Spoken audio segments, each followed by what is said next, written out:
All right, hello and welcome to the Video Game Dads podcast. This is episode 8, guys. Episode 8. Yep. Who do you appreciate? Us, hopefully.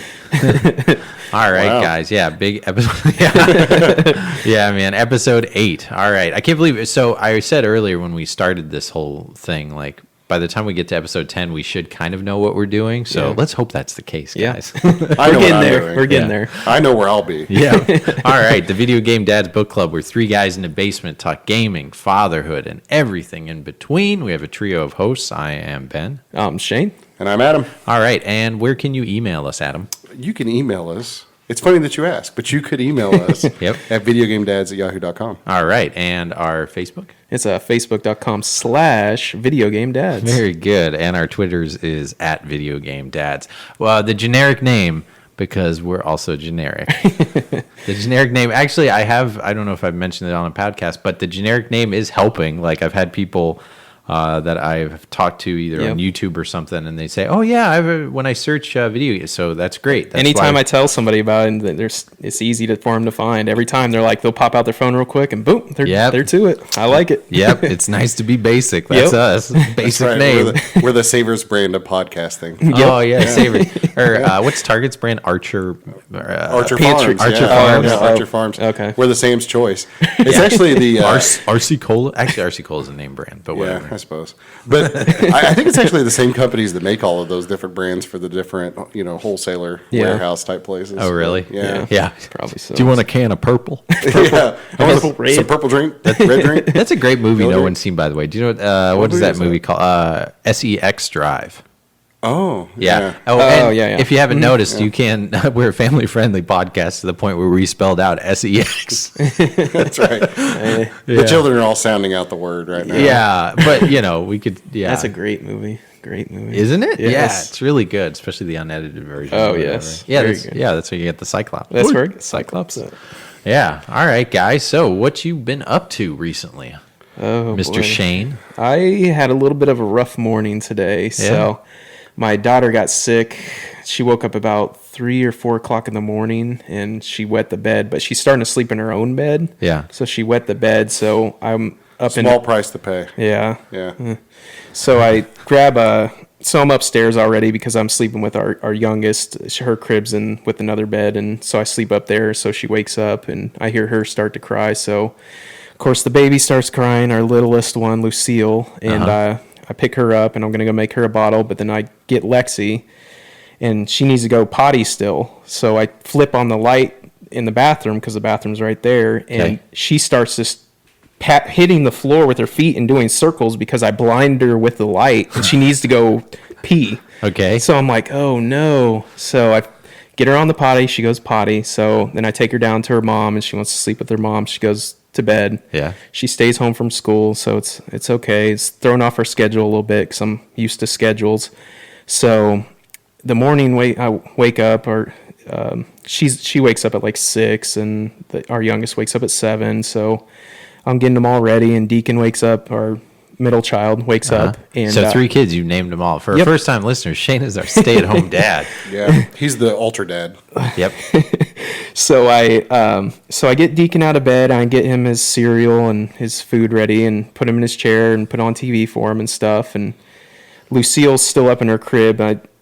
Getting her ready and changing her diaper. Well, Deacon gets out of his chair and takes off his diaper, and I didn't know that. So I'm walking down the stairs. I get to the last step, and I feel a big squishy on my feet in between my toes. Oh, dude. We should have warned people before you started this story. Yeah. Had he already set it on fire? Yeah, no, he didn't set it on fire. Oh, we already know what you're talking about. Okay, all right, go. Talk about your squishy. So I step on that, and I walk around, and so I have to change. I have to go change him because he's naked and he has things on him that need to be funny, wiped. like peg leg walk? Yep, I was doing peg leg walk. Where you're like on the ball of your foot, trying to keep from touching the pad. I was doing like side leg, man. Doing that side leg. I was like sort of scooting, but trying to lift my leg, and man, it was so gross. But that's how my day started. Hey, good. Oh well, it's only up from here. Yeah. How's your day? Well, you've had a sick household, Adam, right? We've been passing around the sickness. I don't know if it's the same way in everybody's house, but the way at least it works in our house is my kid gets sick. Yep. and then he looks Then- awful. And yeah. then about the time he's getting better, Everybody. is when I take the plunge Yep. and get sick. Me and my wife, Yep. or one or either of us. Yeah. But he was sick all early last week and just had a fever of like 103 Yeah. for like 3 solid days. It was miserable. And of course, little kids when they're sick, they're just snot and Yeah. saliva and everything's just everywhere. Everywhere. Yeah. And so chances of you getting it's pretty good. And so it was kind of worked out okay though, because I was on vacation last week and we went down to Oklahoma where my family is, and my wife's birthday was Valentine's Day. Which it's Valentine's Day every year, incidentally. Yeah. But but at any rate, That helps you out a lot. it Yeah. does. It helps me remember. She it. gets sort of gypped out of that deal. It's like Christmas. No, and you got to do double. you do double Yeah, you duty? do double Okay, duty. good. Good, It's good like you man. don't ever- You're a good man. Yeah, you don't ever combine it. Yeah, don't ever do that. No. But so we went down and my child stayed with my in-laws, and it was kind of the day that he was getting better. And then we actually rented a nice hotel room in downtown Oklahoma City, and we had courtside seats to the Thunder basketball game last Wednesday nice. night where they played the Knicks. Cool. And which was really cool. I've never had seats anywhere near Yeah. that New York nice. Knicks. Yeah, the Knicks. And so and it was neat because we got to watch Russell Westbrook play and Carmelo Anthony. Yeah. And I've never seen Carmelo play in person before, and of course Derrick Rose plays for the Knicks as well. And I always thought Carmelo was a little bit overrated. But after watching him in real life, Oh, he's all right? No, he's not. He's really that good. Like, I mean, he's is he really sort of good. out of shape looking though in real life? No, not really. None He of them looks are sort out of shape like- looking. yeah, I don't know. They're No, I hear what you're saying. Shane. Yeah, I've Carmelo seen- looks sort He's of a out little of lanky. Yeah, he's on the cover of a game like PS3 and 360 called like I think it's just NBA Street or Street Hoops or Yeah. something, and it's like super photoshopped. It's a funny. I should bring it up. Like it's got his face like kind of looking like if you've ever seen the Groundhog Day Blu-ray where they totally freaking photoshopped Bill Murray. Everybody knows what Bill Murray's face looks Yeah. like. You should look at the Blu-ray of Groundhog Day Check because that it out. is freaking weird, and it's kind of like that there where they put his body on there. But yeah, he doesn't have the big yeah, he's biceps like he's not all Jordan chopped or up. anybody Yeah, he's else, not all chopped up like everybody else. Yeah. Yeah, so it was really neat, and of course there's like people that own season tickets and stuff who are all down there around us, and it's weird because usually we sat in Loud City, which is the upper level, Yeah. and because you can actually afford the seats up there and that sort of thing, and it's weird because it's the watching the game is cooler if you're down lower, Yeah. but the fans around you aren't as fun, Yeah. like down there is what they are. A bunch of And- fuddy duds. Sorta, yeah. Like we sit next to these teenagers who were clearly pretty well-to-do, Yeah. or from a well-to-do family, I suppose, and they like missed half the game, like kind of slept through half of it. Were texting through the whole thing, and I'm like, and these, to be clear, these weren't directly courtside; they were the second row courtside, so they were on the floor chairs. Oh, okay. That Yeah. we were. So were just in, but- trust fund, not the billionaire. yeah, kind of. But it's neat. You show up before the game, and they actually have like this nice little restaurant thing down there that you go to that's sort of complimentary for it. Yeah. And so we got to do that whole thing. So it was kind of awesome. neat. It was like this weird, swanky sort of night out that we don't get to do that kind of stuff very Yeah, often. that's So cool, so we man. had a really good time with it, and got a basically a 24-hour mini vacay inside of a That's vacay cool, to man. go do that. Cool. But so I was well that night, which was really fortuitous, and then. The next day is when the bomb went off, and then I felt bad since. I'm kind of climbing my way up out of the gutter. Yeah. Today, I felt a lot better than I have the last few days, Good. but just I'll try not to sniffle and cough. yeah. But yeah, it's ugly, and you'd think in this time of year, I mean, we're almost through, February, that all this stuff would be over, but it's not. Yeah, I know the flu's going around right now. Like I go into a lot of different facilities and things like that, and there's assisted living things like that here, and the flu's going around. And every time I see people with masks, I'm like, oh, I just want to turn around and head Ben, out you're of not here. sick right now, are you? Nope. Okay, good. Nope, Good. but You let got me kiddo. knock. You got kiddo. Yeah, kiddo coming on the way. I right? know. So that's the thing with me is no baby. So due date is tomorrow. We are filming this. We're filming this with no camera. We're recording this on a Wednesday night. What is it? The 23rd ish, 22nd, 22nd, yeah. 22nd, 22nd, yep. February 22.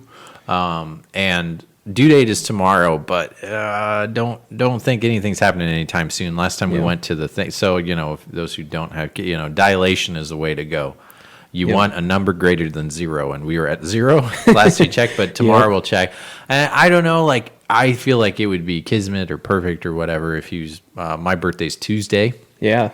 And I think that would be cool. That would be so cool, and man. that'd be late enough that my wife probably wouldn't hate. My wife's uncomfortable as heck. Oh man, Or not just, I bet. and she's even, at the let's get this over with. yeah, stage. and she even admits she's had a pretty good pregnancy as far as like, morning sickness. yeah, it's and just stuff. the only thing is that whole like, it, looks like the bowling ball attached to her or whatever that is in the way of everything, and it's hard to get up. But as far as like feeling sick or like having feet swelling or anything kind of super squirrely, she hasn't experienced that, so she knows that. But she's just like, she's still ready though. Yeah, Yeah. and he in there is ready for something, because first time we had the hiccups in there. I'm sure you both have really we just have seen hiccups in a tummy. Yeah, it's bizarre, and it's a little frightening at first because it's kind of like, yeah, dude, it's like Alien 1. yeah, Yep. man, yep, or Spaceballs. I was gonna say, or 2 or 3. I think they pop out. Of Do they? all Do they the pop aliens. out a baby alien in every one of the movies? 3. Yeah, Even three. Oh, yeah, I guess Resurrection too. Yeah, Resurrection. They pop They just out. can't get away with that. I don't know. Somebody who knows the alien movies really well confirm this for us. Yeah, I remember. I used to love 1 and 2. I used to watch those and rewatch them. They're still great. And one, Alien 1 or Alien, I guess, is still my favorite one, probably. yeah, Aliens is my favorite with the guns and more Yeah. 80s Yeah. action. Well, the only thing that kind of kills that one for me is like Alien, the first one. It's just Game one. over, man. And yeah. And, yeah, but Are you Bill Paxton or Bill Pullman? Who cares? Game over.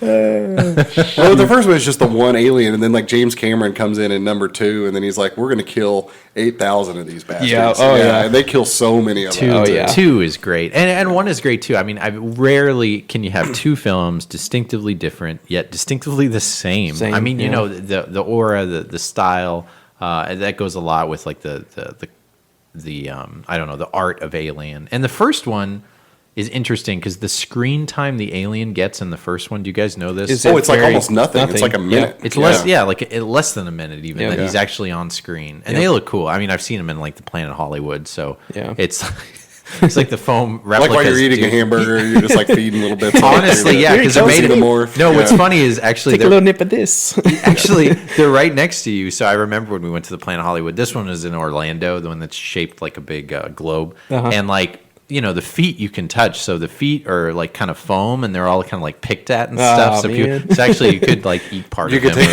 over there. so people are taking a piece of the xenomorph Yeah. home. Yeah. Oh man, Nice. Planet Hollywood is still a thing, right? I think so. Yeah, I think so. Yeah.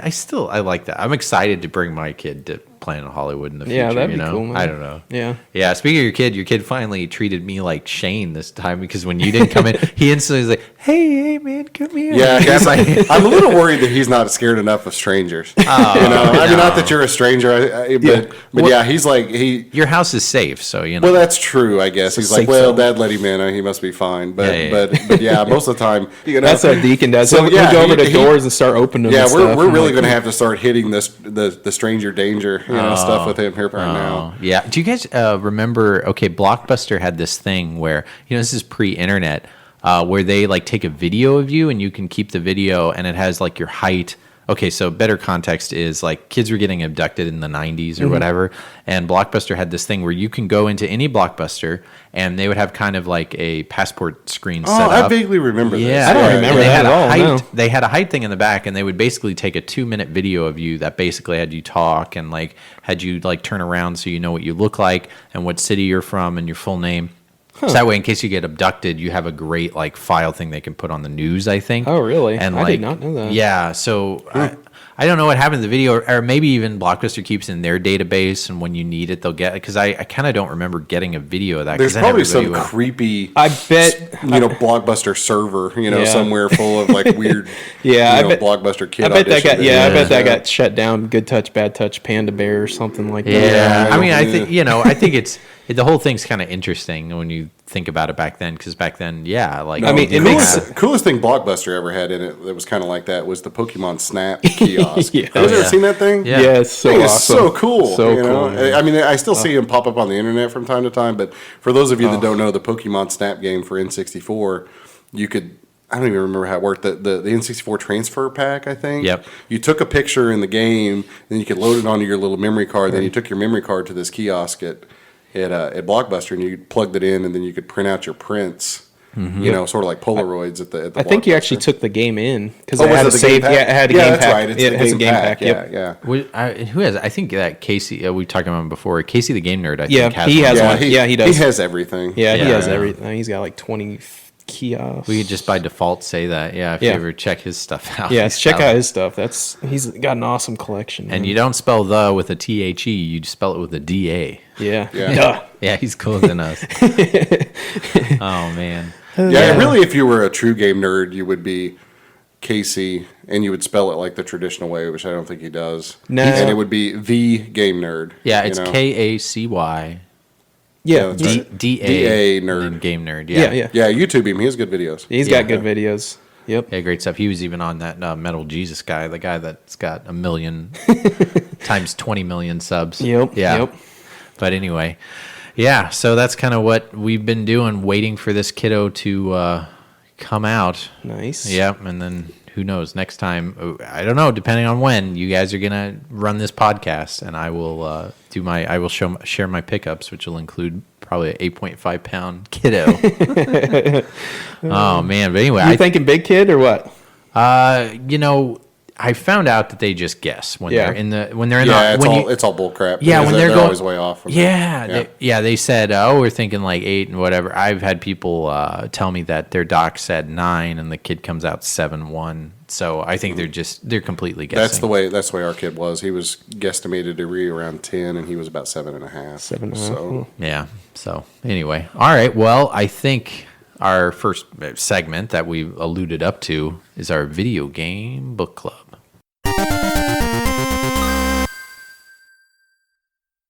All right, it's time for our video game book club. For our first-time listeners, our video game book club is where we highlight a game and play it during in between each episode that we have picked on the previous episode, and we alternate between picks from our listeners and us. And so that's what we call our video game book club, much like the generic Video Game Dads podcast. We came up with this, but I still like the I name, really guys. like it. We're at episode 8. It's kind of sticking. I think we're gonna leave it. That's it. Yep. All right, so our video game book club pick came from a listener. Who was the listener?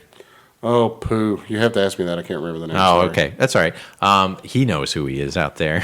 I want to say it was Ian, but I could be Was wrong. it a San Diego guy? Or South Dakota, San Diego? Yeah, it was the SD fella. Yeah. Oh, he sent an email back in between the Yeah. last two. Okay. yeah, Well, that's anyway, so the SD fella from San Diego, he picked Mick Kids or MC Kids because there's a dot in between for the NES. That was our pick. Everybody got a chance to play it, right? Yep. Yeah. I got a little bit of chance to play it. Yeah, and it's really good. It's definitely up there as far as any of the picks for our video game book club so Yeah. far. Shane, so what did you think of it? I didn't get a chance to play it a lot just because I don't own it. Sure. But I did get a chance to play it, and it's a very clone-like of Super Mario Brothers 3, I'd say, because with the overworld. Sure. And the way it sort of handles this sort of deal. So it's a side-scrolling platformer. Side-scroller, yeah, platformer. Decent little graphics. I mean, not bad. What year did this one come out in? 1991. Was it 91? Okay, so a little bit later. Well, it says maybe it was developed 91 here on Wikipedia, which is never wrong. Yeah. It says 92. 92. Yeah, Okay. But I mean, I liked it. I enjoyed it. I mean, it's really cool. The only thing I was missing, I only got through 3 stages. But the power-ups were missing. That was sort of lacking for me. But the stage designs were pretty cool. Yeah, The I music mean- was pretty cool. I like that. Yeah, no, I mean, it's a good game. I mean, Yeah. controls well. You know, it controls well. Yeah. It's 2-player. I think it's funny. So you get right when you start the game, you get to pick. If you're playing 1 player, you get to pick your race. So you could basically pick as a Caucasian or an African American, and then yeah. give the African American a flat top, which I think Yeah, is kind of weird, yeah. early '90s right Yeah. there for you. Stereotype. Yeah, and you pick a moon. Yeah. Yeah, to decide which one you're going to be. So that's kind of, I don't know. I've never seen that before in a video game. Yeah. It would have been, nowadays, there would probably be a girl option. Yeah. There isn't one there. Yeah. And then you go up to Ronald McDonald and you look up at him. You're about half his height. You would come to about groin level of him. That's actually unfortunately true. Yep. And then he says, "Hey, I'm missing some cards, like a deck of cards. And in order for you to get inside Birdie's house, you have to get me some cards. Get those cards. Yeah, Get 'em. and the cards are actually hidden throughout the level, and you have to unlock a few of them. So it's kind of like it's got a Donkey Kong aspect where to get like some special stuff, you got to find the secret sauce, i.e. the Kong, things, Kong, yeah. spell it Yeah. out. So you have to find these, and they're the platforming is not easy. This is not really a kid's game. No. If you dismiss it and think the platforming is too easy for you, it's not super hard, mind you. Like it's no Contra or anything like that, but it's challenging. It's precise platforming. Music is very good. I think the sprites are good size. I think the control is really good. Yeah, no, it's a solid game. Yeah. What'd you think, Adam? So I thought it was really good. If you've played any of the Mario games, like Mario 3, Yeah. it kind of actually feels like a mashup between Mario 3 in a way with the map system and a little bit of Mario 2, because the jumping's a little bit floaty, and the characters in it almost control like a cross between Luigi from Mario Brothers 2 and the princess. That's the best I know how to describe it, but you can jump kind of higher up than what you would think. And it's a little bit more floaty, but not in an overly floaty. And it's got that animation too when you start falling to like a little bit of a distance. Is like I think it's his arms start flapping or his like legs or something. like I'm like, man, it throws me off a little bit. Yeah. And the other thing with it is the game there's no run button, so you start walking and then you walk faster and then you run. The thing that I had a little bit of trouble with, which is not really a knock on the game, it just controls a little bit differently than others, is that sometimes there'll be a platform that's a little bit higher up, and you have to sort of walk away from it, and then get a little bit of a running start to jump up to that. Yeah. But at the same time, if you're a little kid and you're like, I'm going to jump across that, you're going to back up and then make your headway of steam so that you can have the momentum to get to where you need to go. And did you notice that you can jump higher? Maybe you can jump higher after you duck, but it's not like you duck and get a Like vibrate. Yeah, not like Super Mario Brothers 2 where you duck and you change color and you can jump higher. It's super subtle and you only go up about 15-20%, but you actually do. So if you duck down and jump, you go up about 20% higher, which I don't know what good that does, but I thought that was an interesting choice. Yeah, and so you go through the levels, you pick up McDonald's arches, which are essentially your golden coins. Yeah. Advertising. Yeah, that's right. They're your currency of this delicious processed universe. Yeah. Yep. I mean, the Burger King had the kids club. You guys remember that? Oh, yeah. Kids Club, yeah. I guess so. We were McDonald's kids. Well, Kids Club was sort of like they would give you tapes and stuff, like, right? Yeah, Kids Club had, I remember I got VHS tapes. I still have Ninja Turtles? Yeah. That sounds way cooler than McDonald's. Captain Planet. It's awesome. He's a hero. He's going to take pollution down to zero. Yeah. Captain Planet, how about that? Was that ever a video game? Oh, yeah. There's a Captain Planet NES game, yeah. Is it I know it It's rare-ish. Oh, do you have it? I don't think it's great, but it's okay. No, Oh, okay, you played it. I've heard things about it. It's one that I still have yet to acquire. Oh, all right. So if I ever see it, but I don't think I've ever seen it in there. But anyway, back to MC Kids. MC Kids. So you play it, you collect your cards, stuff happens. It's kind of, it's I wouldn't say it's forgettable just because the theme is so. I think it gets points for being solid. Yeah, it's a solid game. Yeah, it's just a solid, decent game. And it's got its video game things down. It doesn't do anything really new. Yeah, it takes from other, like even the jumping kind of has a Sonic. Yeah, but they totally. It takes from everything, and it doesn't do it better, and it doesn't do it. I mean, so much worse. Yeah. It's just sort of there. I don't know. It's an okay game. Well, it's an admirable game, just in as much as this. It's kind of like the kid that everybody expected to fail, who actually ends up being, pretty decent. Average to okay. Yep. Yeah. At the end of the school year or whatever, because it's literally a McDonald's propaganda game. Who made it? Virgin Interactive developed it and published it. And so, they could have totally just mailed this thing in and made a piece of crap. Yeah. And they didn't. They actually made a decent game out of it. So I guess in that regard, it's actually among advertisement-based games. It's probably good. Pretty good. It's pretty good. What's it go for, Adam? I looked it up on price charting earlier. A loose cart's $16 right now on average. I think that's I'd pay that for it. Yeah. yeah. I mean, if you find it, I don't see it too much. I don't see it that often either. No, it's not uncommon. It's not real common. But if you look around for it, or if you go in enough shops, you'll find it for sure. But like I said, I think I see. Of course, I probably snoop around in NES video game tapes more than most. Yeah. Uh-huh. But I probably see a card every couple of months or so here or there. Nice. Yeah, I think it's a good pick, good listener Yeah, pick. I always great like that. pick. Yeah, Good pick. I haven't played it before. I've heard good things about it. Like we all said, the music's good.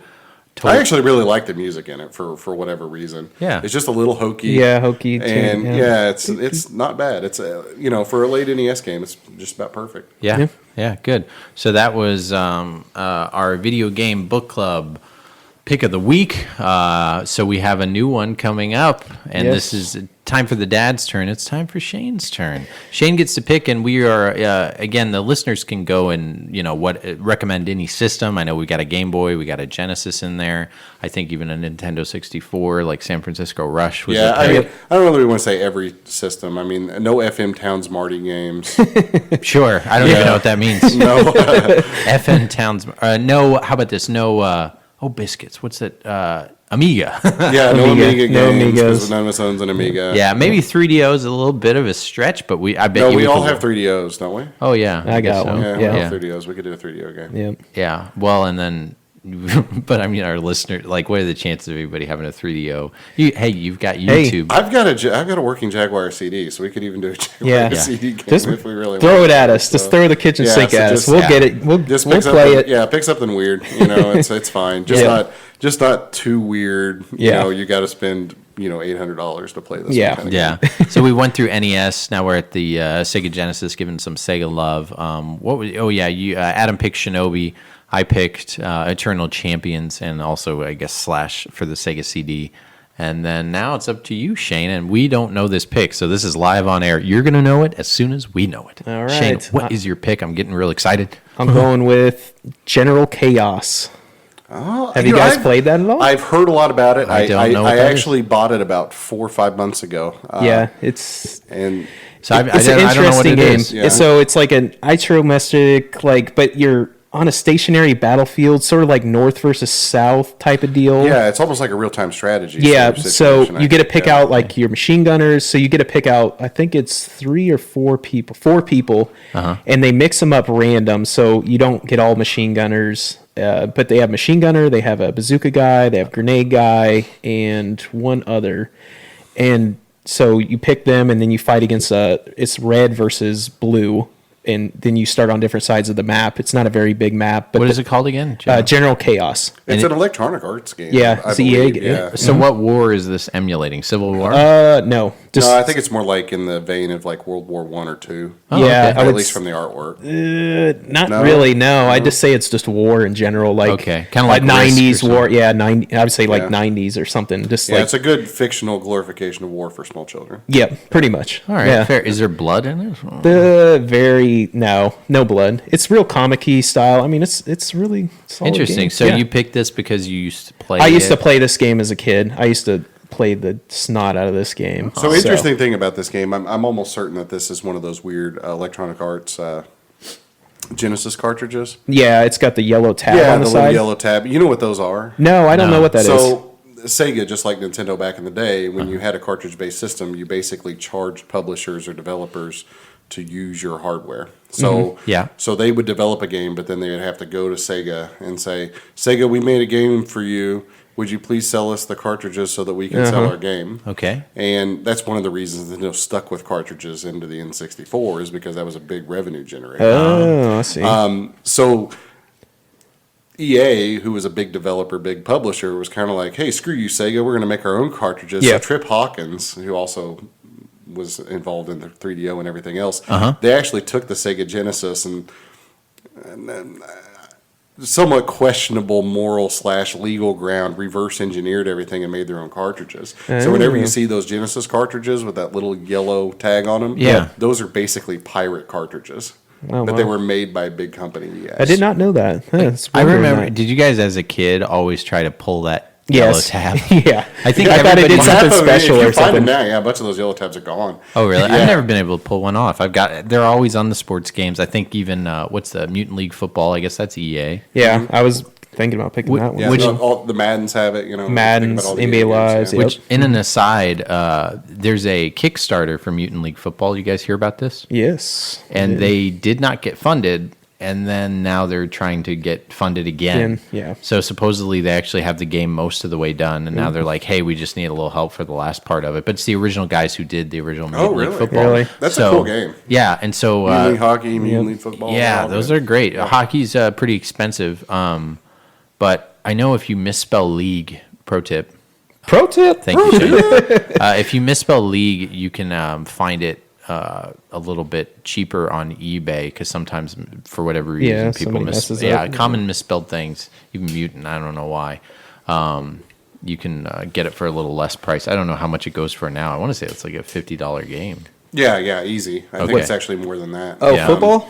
Hockey. Oh, hockey. Yeah, hockey's about $50 to Yeah. $60 Football game. is maybe a Yep. 20. I love that, but Yeah. anyway, that's Yep. That's a game for Yeah, another but that's day. but Yeah, all those that's a game for another day. all those unlicensed cartridges are super cool. That's one of the Yeah. reasons collecting for the NES is fun because there's all kinds of unlicensed cartridge variants. And I things you always can do. thought with the Sega Genesis, it was just because they've got more data on them. Because I was thinking, oh, they've got all these players and names.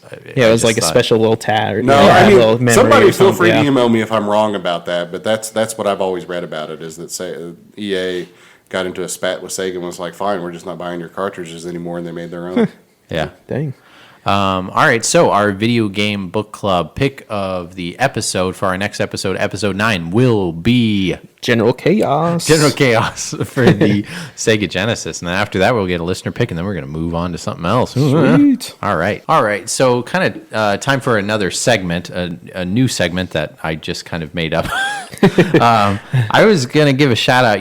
We're not the only video game dads out there. I wanted to have a video game dad of the week. Dad of the Dad of week. the Dad of the week. Dad of the week.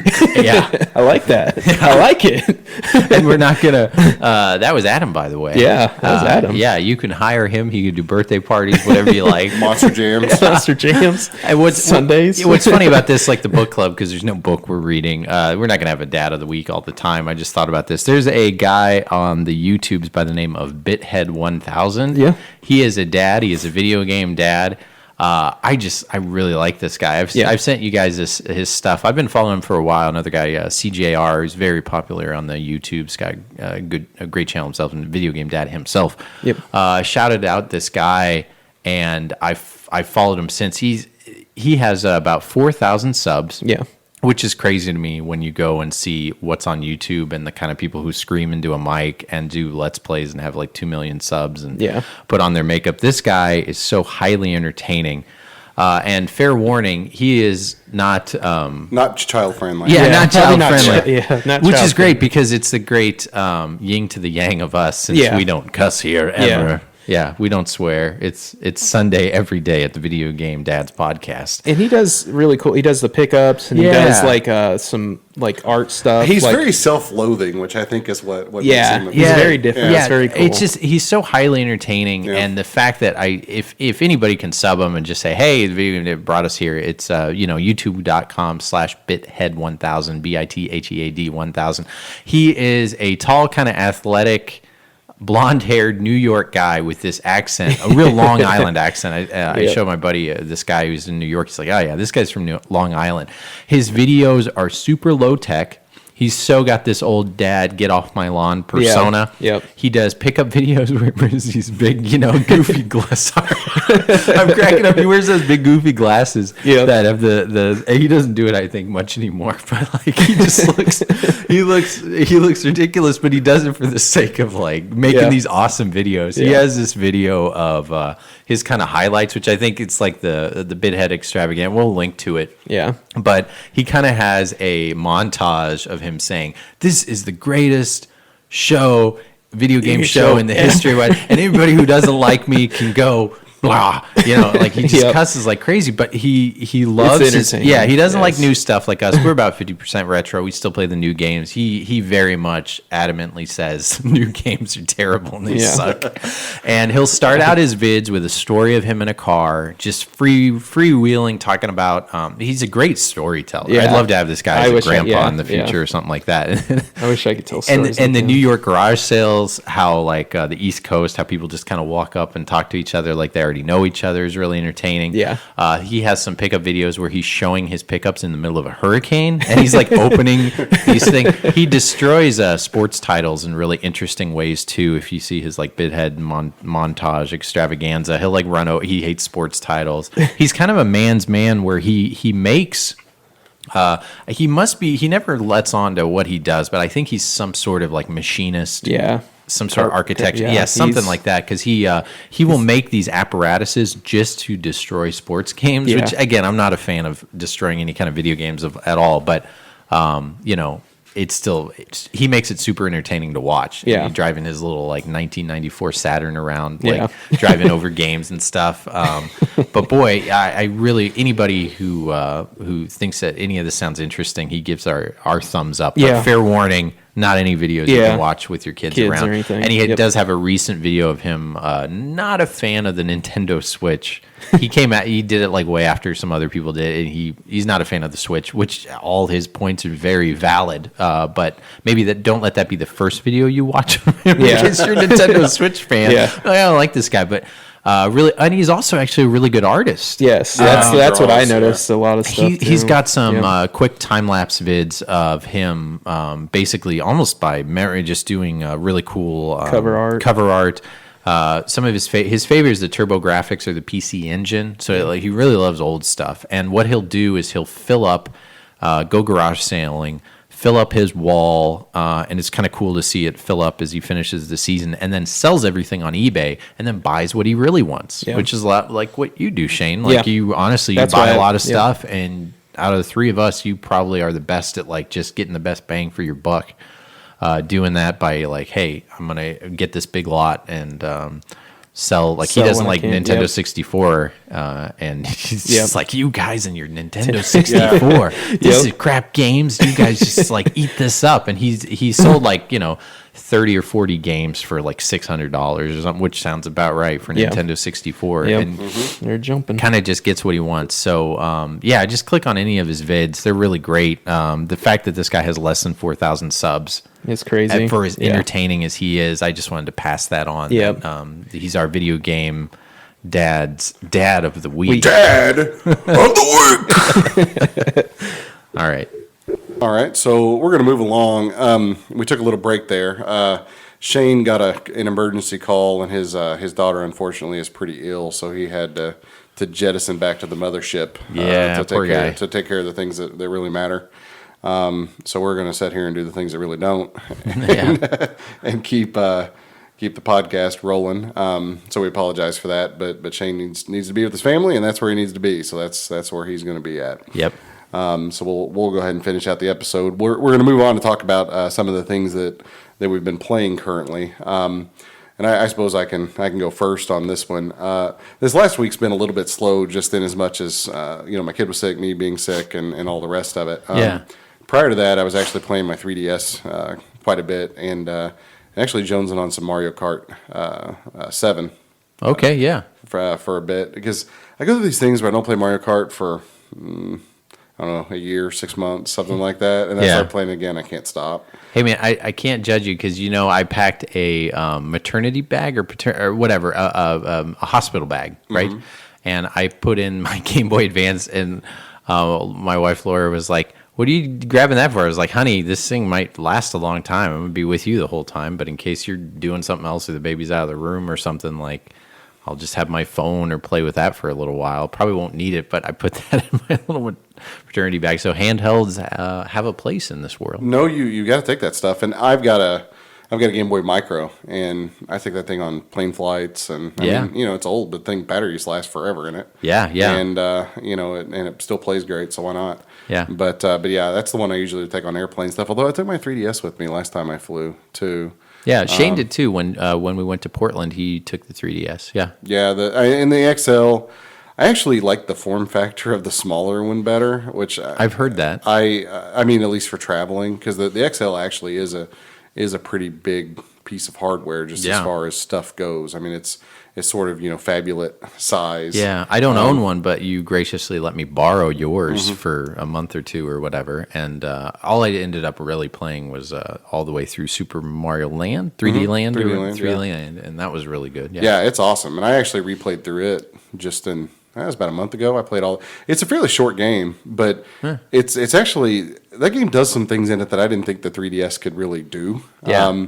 And it's really impressive. But you get through it, and then it remixes the levels and makes them a little bit harder, and so you can play back through it, and it's kind of like a remixed version of the same game. It's Do you use the 3D version or the 3D option for it? I do. I know a lot of people don't. They turn it off. But the only time I turn mine off is when my kid slides in next to me and wants to watch me play. Sure. And so I turn it off so that he can see a little bit better. I still like the 3D, even though it is all gimmicky. I just leave it on because I think it's kind of neat still. And there are some games that still make really good use of it, like Kirby Planet Robobot, which I beat here. Oh, yeah. I've heard that's great. Last few weeks. It's awesome. But, I mean, it's totally Kirby. It's cutesy. It's the kind of game that everybody left Nintendo saying, I want to play adult games. It's the kind of game that they like to hate on. Yeah. But if you're such a small fry that you can't like Kirby, then there's something wrong with you. Well, that character was very much made for the Asian market. Oh yeah, but Kirby's awesome. Like he just has universal appeal, I think. But, yeah. But and I'm not a huge Kirby fan in general, but I do like the Kirby games as a whole. And Robobot's like one of my favorite platformers. I really enjoyed playing through it. Yeah. It's not a particularly hard game, but it does some really cool things and has some interesting gimmicks and does some stuff that other things just don't do. Cool. Kind of like the old Rayman, the new Rayman. Yeah. I mean, it very much tickles that same part of your brain that the Rayman Legends or Rayman Origins would. So if you played either one of those, you'd probably like Robobot. Cool. And so I've kind of intermittently still been playing Uncharted 4. I play a chapter or two every week or two, and I'm like, that's good. You can do that. Like I feel like I wouldn't be able to put it down. I played it all in 2 nights. Oh, really? Wow. Yeah, You I played the snot out of it. Yeah. Well, I've been really taking my time when I play it. Like I really snoop around in every crack, and crevice of the game. And half the time I'm playing it, I actually just run around on the mountainsides and stuff and just sort of look out, across the landscape. I'm the same way. I remember when I played Far Cry, which is this kind of open world, and I played it online where people can watch me, and they were like, the comments would be like, "Why are you moving so slow?" Because first person shooters, a lot of people go through it like it's crazy. Yeah. It's like, no, you have to treat this like a relationship. It's just these games are meant to be savored. Well, I just weirded out. Well, and I bought the collector's edition too, so I don't know, it was like $70 or $80 or something, and so I'm like, well, I bought this nice thing, and I think part of it is maybe getting older and everything too, but I really see games as an art form, and when they're made to be pretty, I kind of like. I mean, somebody like sat down and drew all those blades of grass and made them all look really nice. Like that's kind of weird to think about, but somebody put a lot of work into making that look really good. And I kind of like to soak that up a little bit. It's just kind of nice to enjoy it. So what level are you up to? What are you playing right now? I'm a little ways after you get to Madagascar, so I'm not that far in. Okay. Have you gotten to the part where you're like in the Jeep? How about that? Yes. So that Jeep part is one of my favorite levels ever as far as how pretty it looks. I would actually spin the tires in the mud. Oh yeah, I just turning donuts, and I would figure out where I needed to go, and then I would just go back down the path, for no real reason other than just to goof off. There's a part in it where you're going up a hill, and you're just going up a hill, and it's a big circle hill where there's a good 30 seconds you're not doing anything, and then the music gets a little brighter, and then it pans over to this view, and it's done so naturally that I'm just like, that's the thing that's the most impressive about the game, because there's all these little cues that they work on like a subliminal, almost unconscious level to get you to notice something. Yeah. Or like the music will change just a little bit, or the camera will pan back a little bit to widen the view so that you can see a little bit over that ridge ahead of you. Yeah. And there's just all these really subtle things. I mean, things that you would do if you were planning out a movie to film to bring the audience's attention to something, but it does it on the fly, and it doesn't matter what angle or direction you're. I mean, the game really is kind of a technical marvel. Just in and it of makes you itself. really appreciate these people that put these things together. Yeah, and the amount of trial and error and just people that had to do that is fairly incredible. So it's one of those games where it's just kind of an experience, just in and of itself. Yeah. Of course, I kind of feel that way a lot about the Uncharted series just in general, and as a disclaimer for the Uncharted 4 thing, I've kind of not been playing it much because I'm a huge fan of the Uncharted series as a whole. Yeah. So I've played through all three of the PS3. I've played through Golden Abyss on Vita, and actually Uncharted is the entire reason I bought a PS3. I was a solid Nintendo fanboy until the years of the PS3. The only other non-Nintendo consoles I'd ever owned, I always bought them sort of after they were quote unquote dead or out of production. Yeah. So I'd owned other consoles, but And probably 95% of our audience knows what Uncharted is, but it's basically an action platformer. Think Indiana Jones, and you've got 90% there. yeah, basically. Yeah, great hero protagonist. The one big knock on this game that I keep hearing over and over, especially with the first couple games, the first three up to this one, is he basically is a murdering, killing machine. Like RoboCop, if you think about how many people he just kind of kills and goes through and just kind of gives that an aside, like, whoa, that was tough. Yeah. And not thinking like, oh my God, he's murdered so many people, because it's so photorealistic. Of course, it feels action movie enough. I don't think that way.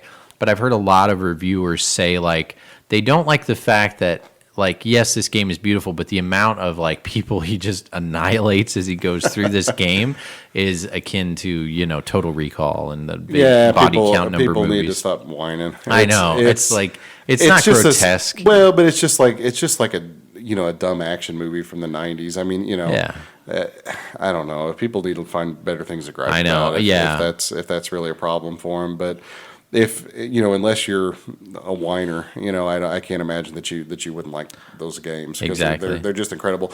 Now, if you haven't played them and you do want to play through them, I suggest actually starting on Uncharted 2 or Uncharted 3, probably Uncharted 2. 2, yeah. Uncharted 1 is really good, but and it also is very pretty, but the gameplay mechanics aren't as good in it. It's not quite as well thought out. It's a little bit more monotonous. And if you play 1, you might be going, man, what's the big deal? But 1 was, I think, a time and place. Sort of, yeah. But I think after you play the others, you go back and you play 1 and you go, wow, now I understand where all these gameplay elements came from or originated from, or what they were really trying to accomplish with 1 and didn't quite have the game plan or the skills or the technology to accomplish it. And the good news is they made a collection for PS4. Yeah, and the PS4 collection, I own that as well and have played through it. Cool. And that's one of the reasons that it's taken me so long to get to 4 is because I played back through the original collection. And it's cheap. Like right now, you could find it for $20. Oh yeah, easy. $20 or $30, and even less. Yeah, you'd have a tough time finding a good remastered collection that's that good for that cheap. Oh yeah. So if you're even the least bit interested, you should probably pick that up. And it's made by Naughty Dog, which is the same people that did The Last of Us, and Crash Bandicoot, and all those kinds of things. And they haven't really ever made anything that's terrible, I don't think, other than Bushido Blade for the 3DO. Which I haven't played. Yeah, so interesting piece of trivia there. Yeah, so. I know. I'd have to take your word. Actually, I'm kind of pulling that out of the very back of my brain. I know that I want to say it was Bushido Blade, but there is a crappy 3DO fighting game they made that sucks. Huh? Yeah, but that's the only thing they ever made that was bad. So I've been playing that intermittently. I bought a game because it was cheap on like an Amazon daily deal or lightning deal or something. Abzu. I think I got it for like $12 or $14. Oh yeah, physical. So it was again, we're not trying to be fanboys, but I think you can only get this on PS4. Yeah. So I think it's a PS4 exclusive thing, perhaps. And if downloadable title, a lot like Journey. I think we've talked about this. Yeah, is it made by the same people that did Journey? Actually, it is. Well, the company that did Journey, I've heard, has since dissipated. But the original director, game company, is and we have actually, now that I think about it, talked about this on the podcast before. But it is made by Journey, the director, creative staff, and also the composer. Yep. Okay. Yeah. So it's got really good music in it, and it's basically just a visual showcase kind of game. Like and you've played it as well. Yeah, I played through it. It's great. you swim around. You're basically a diver, kind of an unnamed diver without a personality, but you just sort of swim through all these reefs with fish and into the abyss, and you see all this sea life, and there's little things you can discover and unlock, and you just kind of slowly progress through the game. It's a very effortless sort of thing. Sure. But before Christmas, my wife and I actually bought a new 4K Samsung television with like HDR and all the bells and whistles one of and those stuff. fancy ones. Yeah, and so I have a PS4 Pro, so I played it in 4K, and God, it's such a pretty game. Like, especially toward the end of the game. Yeah. And, not to give up any spoilers or anything like that, but I mean, there are literally times in that game where I just like set the controller down and just kind of watch what's going on, just because it's really, really neat looking. Yeah. And it's the perfect game for like if you've had a tough day at work, or you just don't want to expend a lot of energy, even if you don't feel like you want to concentrate that hard to read a book or something, you could just pick up that game, play it, chill out for a little while, and go to sleep. And, and it's just perfect for that kind of thing, just like Journey was. Yeah. So I played some time with it. Little collectibles. The other thing I'd say about that one is it kind of, when I was a kid, I really liked the idea of Echo the Dolphin. Because there isn't really a game like it. And when you look back, and I remember when I played it, I had it for like Game Gear. Echo the Dolphin's kind of a hard game. Yeah, it's really hard. And now, like, people would play it and not really get what's neat about it. But back then, there really wasn't a game that gave you like a perspective from an animal of underwater life. I remember being just had completely sci-fi. confused about Echo when it came out. Yeah, even the Dreamcast one. The Dreamcast one's beautiful. Even to this day, it's a really pretty game. But it has sci-fi elements to it. Yeah. And even I've seen interviews of the director and stuff, and there's actually really weird ways you can break the game. The Dreamcast one recently, within the last year, had a level inside it that you kind of needed a game genie to break into, that no one's let out, that you can like get to it. It's really weird. It's like Jetsons floating platforms that then they contacted, like, this part of the game was in there and we didn't have to hack much to find it. And they said, yeah, it was kind of hidden and you have to do all this crazy stuff to get to it. But like you and me can get to it without much trouble. And anyway, that was kind of it's a weird aside. But anyway, Abzu reminds me of that, what that idea was trying to do. Yeah. And from what I've heard about other interviews from like divers, it gives you a good perspective of what the tranquility is like to scuba dive. Yeah. And, being that we're landlocked, that'll be all I'll be able to do for a long time. Yeah, we don't get much seaside wave occurrences. Yeah, so if you live in Hawaii, you'll probably think it sucks. Yeah. If you live in the flyover states, get it. Yeah, for sure. Yeah, the flyover states. Oh, I've never thought about that. Yeah, I know that's a horrible term, flyover states. There's people here too, and we're all good. Yeah. Good golly. Cool. Playing anything else? Yeah. Actually, on PS3, there's a game called Puppeteer. Yeah. That I've been playing with my kid a little bit. Yeah. It's kind of it's a dark kind of puppet show. No, you've mentioned it before, and it's really neat. Have you ever played it before? Yeah, I did. I actually played it on my big projector and in 3D. Yeah. Oh, so you actually turned the 3D on while you were I playing did, it. and it's really neat because it gives you that shadow box effect. Yeah, and I've got the 3D capability to be able to do it, but I've been playing it with my kids, so I haven't been turning it on. Yeah. And I've been thinking, man, this would be really cool in 3D. But it's super cool. It's just like a really high production puppet show that you play as a game, and as you play, all of these set pieces move in and out, and there's a narrative story told by somebody with a British accent, like all good narratives. Yep. And all this cool stuff happens, and you just kind of play through the game, and it's kind of has a similar feel as Little Big Planet. Okay, and that's that's a the gameplay of Little Big Planet, I think, is like, take it or leave it. It's really kind of weird, floaty mechanics. I'm not a big fan of I like the idea of Little Big Planet, and I've played through all the Little Big Planets, and I do like them. Yeah. But I never have been able to get to where I like the way it controls. Yeah, the creative content on that is some of the best stuff. Oh, like it's when awesome. You download the automatic levels and things like that. It is very neat. Yeah. But so Puppeteer is kind of the same way, but doesn't have quite as floaty jumping. Like, I actually think the platforming in Puppeteer feels better, at least to me. I agree. Yeah. Than the platforming in Little. So it's kind of like Little Big Planet that controls well. I was going to say that's a low bar. It does play better than Little Big Planet. But it's really good, and I've not beaten it yet or anything like that. I've just been playing through it a little bit at a time on the last couple of weekends with with my kiddo. But I think Cool. we're a fair ways into it, and it's really good and it's really entertaining. And as far as the narrative goes, if you like things like Nightmare Before Christmas or Corpse Bride or Coraline by Neil Gaiman, yep. if you're into that kind of like dark kid sort of humor stuff, Yeah. then you'll really enjoy it. If you don't like that stuff, you probably won't. But Yeah. but, And it's an inexpensive game. oh yeah, it's dirt cheap. I think I got mine for like $8 or something. Yeah. So you could pick it up really really cheap. And it's from as an aside, it was made by the PlayStation Japan studios. And they just make these really interesting games, just in general. I don't know what's going on over there. And Yeah. Generally, the Japanese studios take, well, to us, they'd be risks, but creativity is really yeah, thought as a thoughtful gift. And then when somebody has something to say, they don't just instantly nix it like I think other places do. well, other maybe. I studios. mean, it's not like the same first person shooter year after year. Because I mean, the Sony Japan studio, that's the people that gave you Shadow of Colossus. They gave you Loco Roco. They Ico. gave you Ico. They all these kind of weird, interesting, sort of offbeat games. Like a lot of them come from Sony Japan. Yeah. And everything from there doesn't seem like it's connected or just so much different than the things they've put out in the past. I just find that studio to be kind of interesting, and I would like to go through and play some of their games that I haven't played just because. And they're all good. That's the thing. They're all so different, but they're all good. It's kind of like listening to a Queen album, like Yeah, okay. there'll be like a little bit of country, a little bit of rock and roll, a little bit of whatever. Yeah. Just a lot of varied styles, and you could tell that they kind of let people take their art direction and everything and just sort of run with it rather than making something from the same cut mold that everybody else was. Yeah. So I've been doing that. Of course, I've been playing some Neo Geo here and there.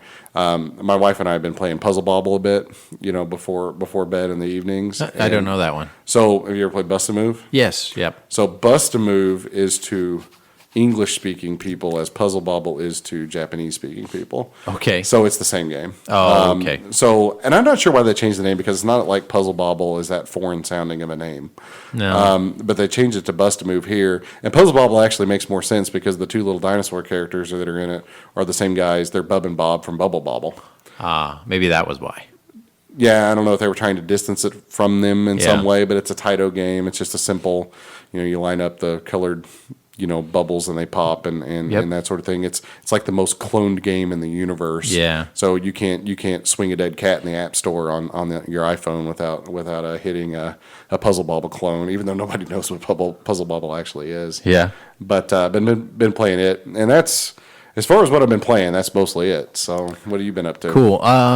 Let's see. So I actually played some games this time. So, longtime listeners know we have the PSVR. I can say that now yeah, because right. if you listen to 8, kudos to you. We're really thankful for anybody who says they've like marathoned our episodes. That makes us feel good because that's a lot to do, and you can also feel free to point out any errors that we have.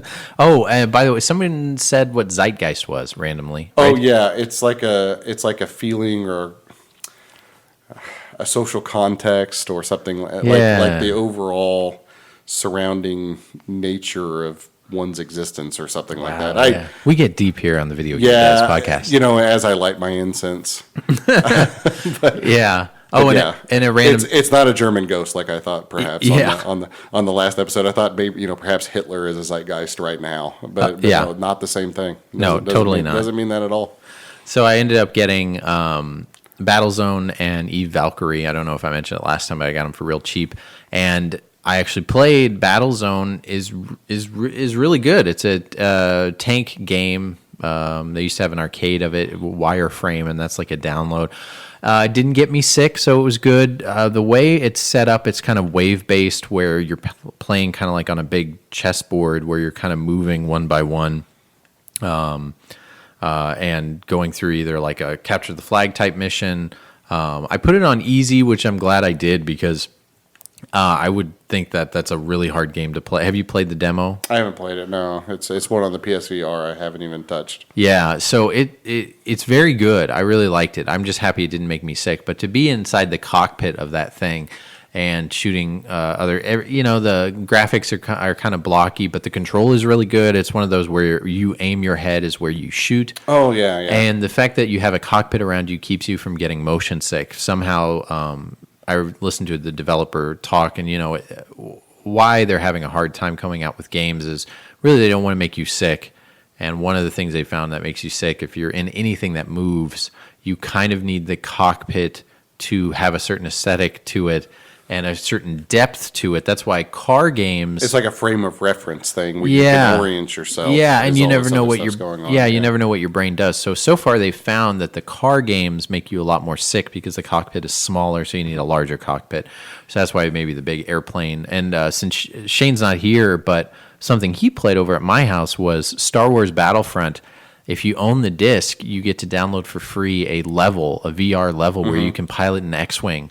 I really want to play this. It is. I should have brought it tonight. It is amazing. It is probably. That's what everybody says. It's probably one, and I thought it was. It's a good. I don't know, 30 minutes. I know it doesn't sound like that long, but boy, it's a lot of fun. You basically just do a little escort mission, and you end up having a chance to kill TIE fighters. And shooting TIE fighters in VR, I just feel like it's like. As a kid, I would have think it's the coolest arcade I've ever played. It's done really well. The music is great. You can push the buttons inside. I'm not a huge Star Wars geek, but you can push all the buttons inside the X-Wing.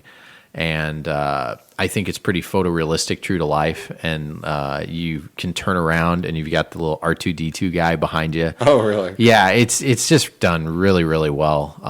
And all the bullets, all the sound effects, hearing the TIE fighter go, the TIE fighter's noise, whatever that is, that great sound artist, whoever did that, it's there, it's perfect, and they're kind of easy to kill, which is great, and you can just kind of scope them out, and then you end up killing I think it's Star Destroyer, the large, basically it's actually battleship. amazing how many good Star Wars games there are. Yeah. And just in that universe. Well, and the other thing, it's not like a lack of trying. There's a million Star Wars games Well, out there. I suppose that's true as well. And there are a few that suck, but on the whole, they're actually a pretty good body of work. Yeah. And did you ever play any of the Rogue Squadron games back on the Cube or 64? Yeah. So a neighbor of mine played them back in the day, and it kind of inspired me to get them because he just loved the heck out of them. Oh, they're awesome. I played the one on GameCube is great.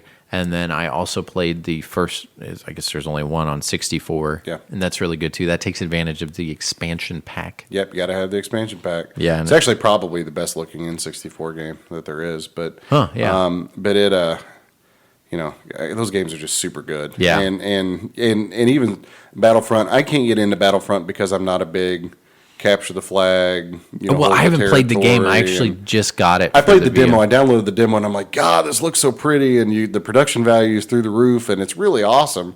But it's not your kind of game. It's just not my cup of tea. Yeah, and I haven't played the rest of it. I only got it for that because I ended up getting it used for like $8. Wow. Yeah. On Speaking of cheap used games that used to go for a lot of money, I've been seeing Destiny every time I go to like a GameStop. Oh yeah. Like $4. Well, here's the thing. There's 3 versions of Destiny out there.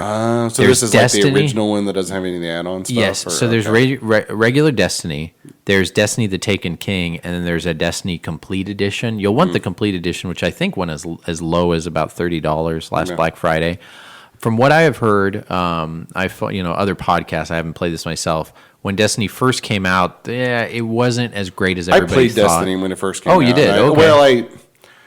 I played some of it. I'm not going to sit here and say that I played that far into it. But yeah, I was just let down and I quit. Yeah. I quit it after just playing it a few hours because I was like, it was just this big empty space world that just wasn't any fun. Sure. And I don't know how else to describe it other than that. I just felt like it was just a big, stupid, sterile game. All right. Fair enough. And didn't really care much for it.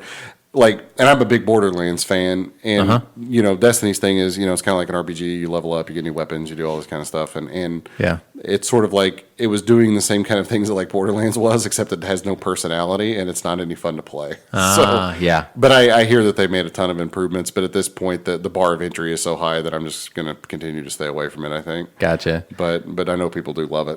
Well, let me run through the other stuff I played real quick. So I'll quickly talk about Titanfall 2. I shouldn't quickly talk about it because that's what's happened to this poor game. Titanfall 1 was an Xbox One exclusive. Yes. And it was multiplayer only, didn't have a campaign. Honestly, if that game would have been great, I probably would have gotten an Xbox One. But really cool looking multiplayer, though. Yes. Yeah. Wall running. The original, basically, it is a first person shooter mech game. But as far as that's kind of selling it short, you can run out and be a guy who has these kind of cool like jumping, boosting abilities. But you also get to call on a Titan, which comes down, and then you can be a big badass for the life of your Titan, and then you can eject and kind of pop out of it.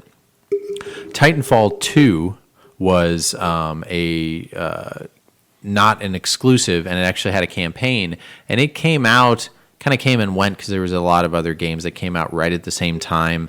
Didn't sell too well. It was $20 with my Gamers Club Unlocked for Best Buy, so I ended up picking it up. I'm really glad I did. So I've played like 2 or 3 hours, and it's really good. Like really good.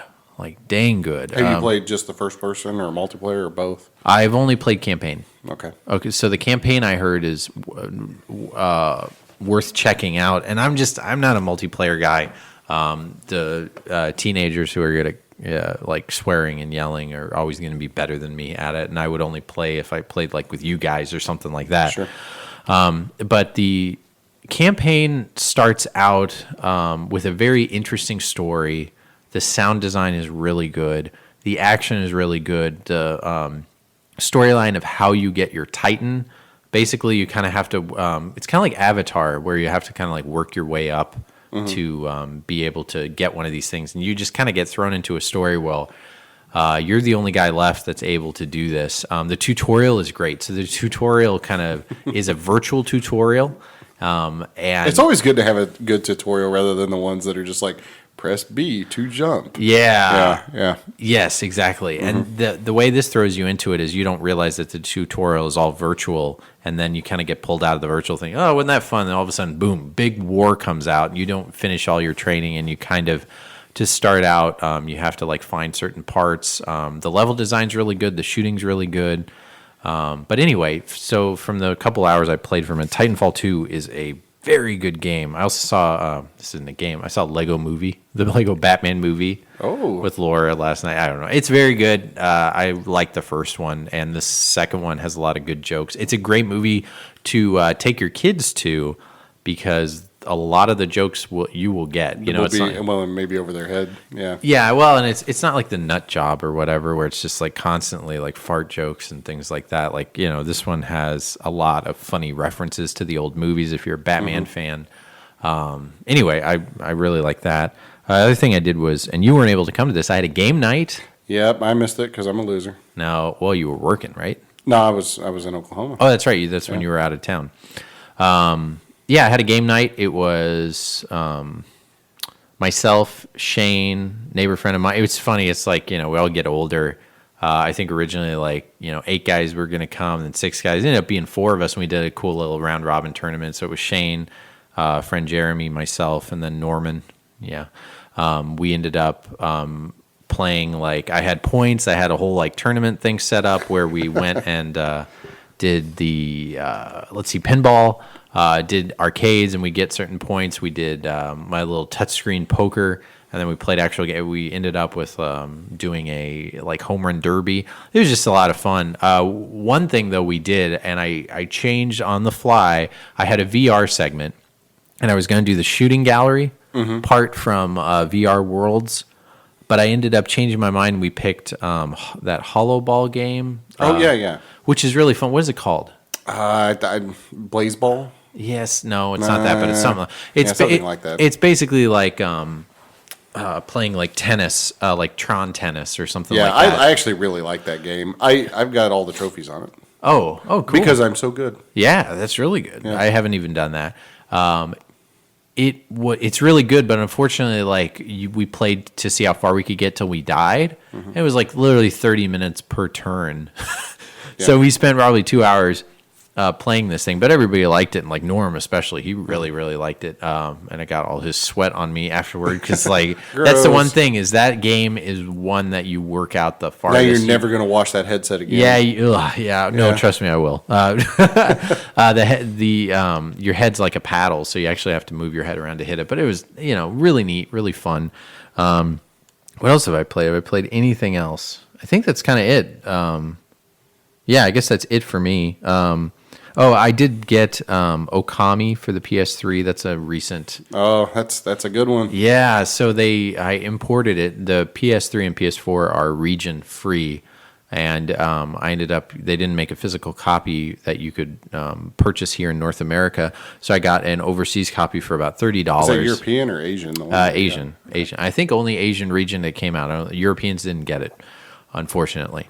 And you can use the Move controllers. Okami is a great. Yeah, we're really picking You some. can use the Move controller with it? Yes. Oh, see, because that's what. Wii was so great about. Yeah, that was what made the Wii version so. So good. imagine playing it in proper HD, and then using the Move controllers, which are honestly just more precise than the Wii controllers. So as soon as I saw that, I was like, done. So if you need me to tell you that seller that I got it from, if Cool. you I want may to pick have that to. up. I may have to go find that. Yeah, and it came with like the soundtrack and everything. The cover and back cover's got a lot of Asian print all over it, but it plays in English, and Yeah, you can have it subtitled in English. And for those that aren't familiar with Okami actually was originally a PS2 release. Yes, Made by I think Clover Studios, if I recall very correctly. good, Clover. Yeah, And the studio actually folded not long after the game came out, from what I recall. Yes. But the game won like a lot of, was critically acclaimed. Game of the won year. a lot of Game of the Years. And was kind of this sort of sleeper hit on PS2. yeah. You play as a dog, Yeah, a mystic dog. You're a mystic god dog. Yeah, And boy, we're selling it. yeah, exactly. And the world is sort of dead and colorless and lifeless. Yes, And you, for lack of a better term, Paint. you sort of you paint. You it's sort of an RPG because you get into battles and then there's a fenced off arena, but it's an action RPG that you basically fight within this thing. But you use a paintbrush to input your moves. yes. To kind of pause it. So imagine you're playing typical. You have your player on the screen, but then you can pause the action real quick and paint on the screen, and whatever you paint will show up there immediately afterward, kind of like you're like a Disney animator. Or something. Yeah, sort of. And so you do that. You basically go into. I mean, the game kind of repeats itself, but you go into an area. It's got baddies in it. You go and you just you clean it out. Essentially, you get rid of the bad spirits or the demons or whatever that are there. Yeah. And then after you clean an area out, that area is now colorful. All these colors sweep in, and these flowers bloom, and the thing, and then it goes from dead to full of life, and the whole game kind of transforms itself as you move through it, and it's a really cool game, and it has like cel shaded sort of style graphics, which I'm a big sucker for those. Yeah. And just as an aside too, and this goes, I think it's true of most older games on older systems. Cel shaded games have all aged so well. Okami being one of them, but even things like Cell Damage or Jet Set Radio. Jet Grind or Jet Set Radio. The Simpsons game was cel shaded. What's that? Hit and Run. Hit and Run. Hit yeah. and Run plays great. Yeah, Hit and Run still plays really good. Wind Waker, I still think is one of the best looking games I've ever played. Well, especially since they updated. Yeah, it. and the HD version looks great. Yep. But yeah, all those old cel shaded games still look really good, and this one's no exception. So there's the PS2 version they re-released on the Wii, and now you got the PS3. So Yeah, it's great. Something else I pre-ordered was Horizon Zero Dawn. That is a game, right? That's the name of it? yeah, Horizon good. Zero Dawn. That game has, it's another PS4 exclusive. I think this is going to make a lot of people buy a PS4. So reviews have come out. This game doesn't come out till Tuesday the 28th. I just pre-ordered it just a day or two ago because the reviews, I've followed a lot of like cynical reviewers that have been around for a while. They're praising the heck out of this game. They're saying it's great. This is a action adventure a la out in the wilderness. Kind of reminds you of, the screenshots are a post-apocalyptic world. They don't really tell you much of the story, but so far the reviews say the story is great. You're a female protagonist, which is always nice because you always play as a guy for the most part. A lot of great games have that. And you don't really know what your enemies are, but they look like wildlife, but they are made up of... They're mechanical. Yeah, they're mechanical, Yeah. electronic. You obviously know something went on, but these people are not known to, have any kind of grasp of any civilization as we know it now. You don't know much more than that. You're out in the wilderness and you're hunting these things, and these things are really dangerous. And ever since they showed the first E3 video 2 years ago, I've been a fan of this.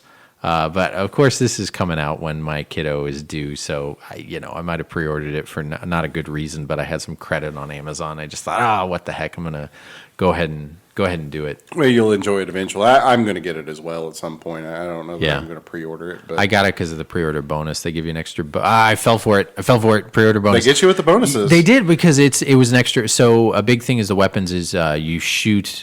People are kind of describing this as similar to kind of Far Cry. Far Cry's first person, but as far as scoping things out, you can kind of get things up close or get things. You can kind of shoot people and take down different outposts up close or far away, but you get a bow upgrade, and a bow is like one of the big things that you can weapons in the game. So I was like, I'll just go ahead and pre-order it.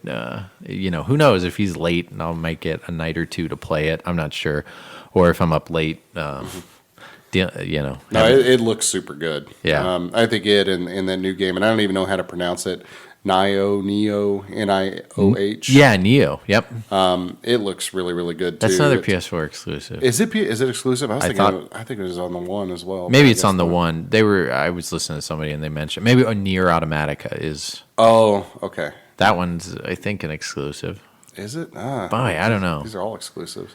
I'm not sure. Yeah, well, anyway, it looks really good too, and it's a Team Ninja game. So yeah, and if you ever played any Team Ninja games, any of the newer, Ninja Gaidens or any of that, they're all, fancy, fast, beat 'em up, kill a lot of stuff. Yeah, interesting moves kind of games. So I think I'll end up getting both of those games, and it's also getting really, really good reviews, here lately as well. So I think I'll do those. And that Nier Automata, which is a Square Enix game, and I don't know what goes on at Square Enix. They have like some, supercomputer over there, and they're like, "Please give us a new name, computer." And then it's like, "This game shall be called Nier Automata." But like, everything Square makes these days has some weird flipping name to it. Yeah, it's like just call it something that's not that. But then you don't want it too generic like us. Video game dads like Breakdown or.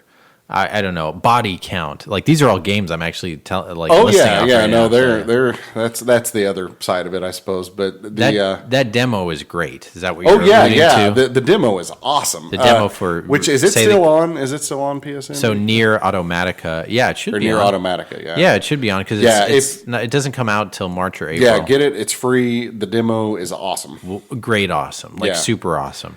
Nier Automatica. Get that. Yeah, demo. and if you like Bayonetta or Metal Gear Revengeance, or I'm trying to think of any of the other newer. I guess Ninja Gaiden, Sigma, and later Ninja Gaidens, any of those kind of games. This is sort of like those. Yeah, real stylistic as well. Really cool. Yeah, but really, really cool. Plays really neat, and the set pieces in it, for lack of a better term, are just. They're kind of awe-inspiring, just sort of the size and scope and scale of everything, which I think actually Horizon Zero Dawn, that's kind of one of the things that looks the most impressive to it. Yes, and I've heard it. I've heard even on a PS Pro or the original PS4 looks amazing. Yeah, and those games, I always find them really daunting. Like I'm looking across the room right now at my Wii U shelf, and I have Xenoblade Chronicles X sitting over there. Yeah. And, it's like a 100-hour game, and it's also one of those that just has huge set pieces in it and everything. And one of these days, I'm going to actually sit down and start playing through that, but it's always so intimidating. I know, that's what we always say as crazy collectors. Well, no, I'll get to it eventually, but it's the game is just... I got it, and I was going to start it, and I was like, no, right now is not the right time. I can't give it the love it needs. So I put it back in the case, and it's just going to sit there until I have the time to play it the right way. Yeah. But I kind of feel that way about some of these games that are coming out. Like I really want to play them, but I also want to. I know they're going to be really good, and I just want to give them their due. When I do play them out. Yeah. Something I wanted to mention since we were talking about the PS4 so much is the update that's coming out. The PS4 Pro especially update. You're looking confused. Do you know what I'm talking about? I do know what you're talking about. Oh, okay, good. Because so what happened was, there's so many updates to your firmware that come out, and I've got a list of the certain things that this new update's going to encompass. They gave out a basically beta sign up for checking out the features of this next update. But the update coming up is really cool. I'm going to go off a list. There's probably like 8 or 9 things that the PS4 is by default going to be able to do, and the PS4 Pro is going to do, that is going to make me want to get a Pro now, because the 2 things that I wasn't a big fan of about the Pro now kind of get taken care of. So one is this one, might or might not be as, and I think this is cool. You're going to be able to play 3D Blu-rays in VR. Ooh, yeah, I saw that as well. So I physical media guy. I own a good amount of Blu-rays. I did a lot of my collecting of them a while ago, but I have some 3D Blu-rays, like a good 15 or 20 of them that I have for my projector, which does 3D. But I would think that would look really, really cool in VR. So that's gonna be an update. You can also have custom wallpapers. I think that's interesting, because you have to pay for the wallpapers. You can't do it. So it's neat that they're opening that up. They're also streamlining a couple things in the XMB, the UI. But the big thing that I don't think anybody saw coming is you can have an external hard drive. Bigger hard drive. That's what it really needs, because I'm to the point on both my PlayStation 4s where I'm constantly deleting crap off of them. Yeah. Install new things. So the PS4, at least the original PS4, I think maybe they ended up coming out with a 1 terabyte, but it came out with 500 gigabytes. Yeah, which is mine, and I have to delete things every time I want to use it. Well, I updated the hard drive probably a couple years ago, and I have a 2 terabyte hard drive, and I ended up, because I got tired one day, I really got tired of doing the instant update of all your games. When you put them in, you have to download the update. It's pretty quick, and especially we have Google Fiber here in Kansas City. The Google Fibers. Yep, it's pretty cool. So it downloads them pretty quickly, but even that 10 minutes, I want to go by faster. So I ended up going through all my discs and popping them in one by one and spending like an hour or 2 while I was doing something else and had them all downloaded. And it turns out of all my PS4 games, granted I have a lot of them, so after like 30 games, it filled up my 2 terabyte hard drive out of nowhere. I was super shocked because it rips the whole game off the disc. Yeah, it uses up 40 or 50 gigs on a few of the games. On a couple of the games, like something like Grand Theft Auto, all the sport. I don't have many, but I have a baseball game. Those baseball games require a lot of gigs, so I ended up deleting one of those, and I ended up putting everything else on. But it will support up to an 8 terabyte external hard drive, and that is huge because I was thinking if I get the PS4 Pro, I hate the fact that the PS4 Pro is going to have another 500 gigabytes, and I've got, or a 1 terabyte. I think it's a 1 terabyte, and I already have a 2 terabyte lesser PS4. The other thing this update has, which I think is awesome, it's going to have what they call a boost mode. Have you heard about this? I have not heard of the boost mode. Okay, so if you have a PS4 Pro, they've always said there's some enhancements. This Horizon Zero Dawn, the frame rate's going to be a little bit better if you put it in 1080.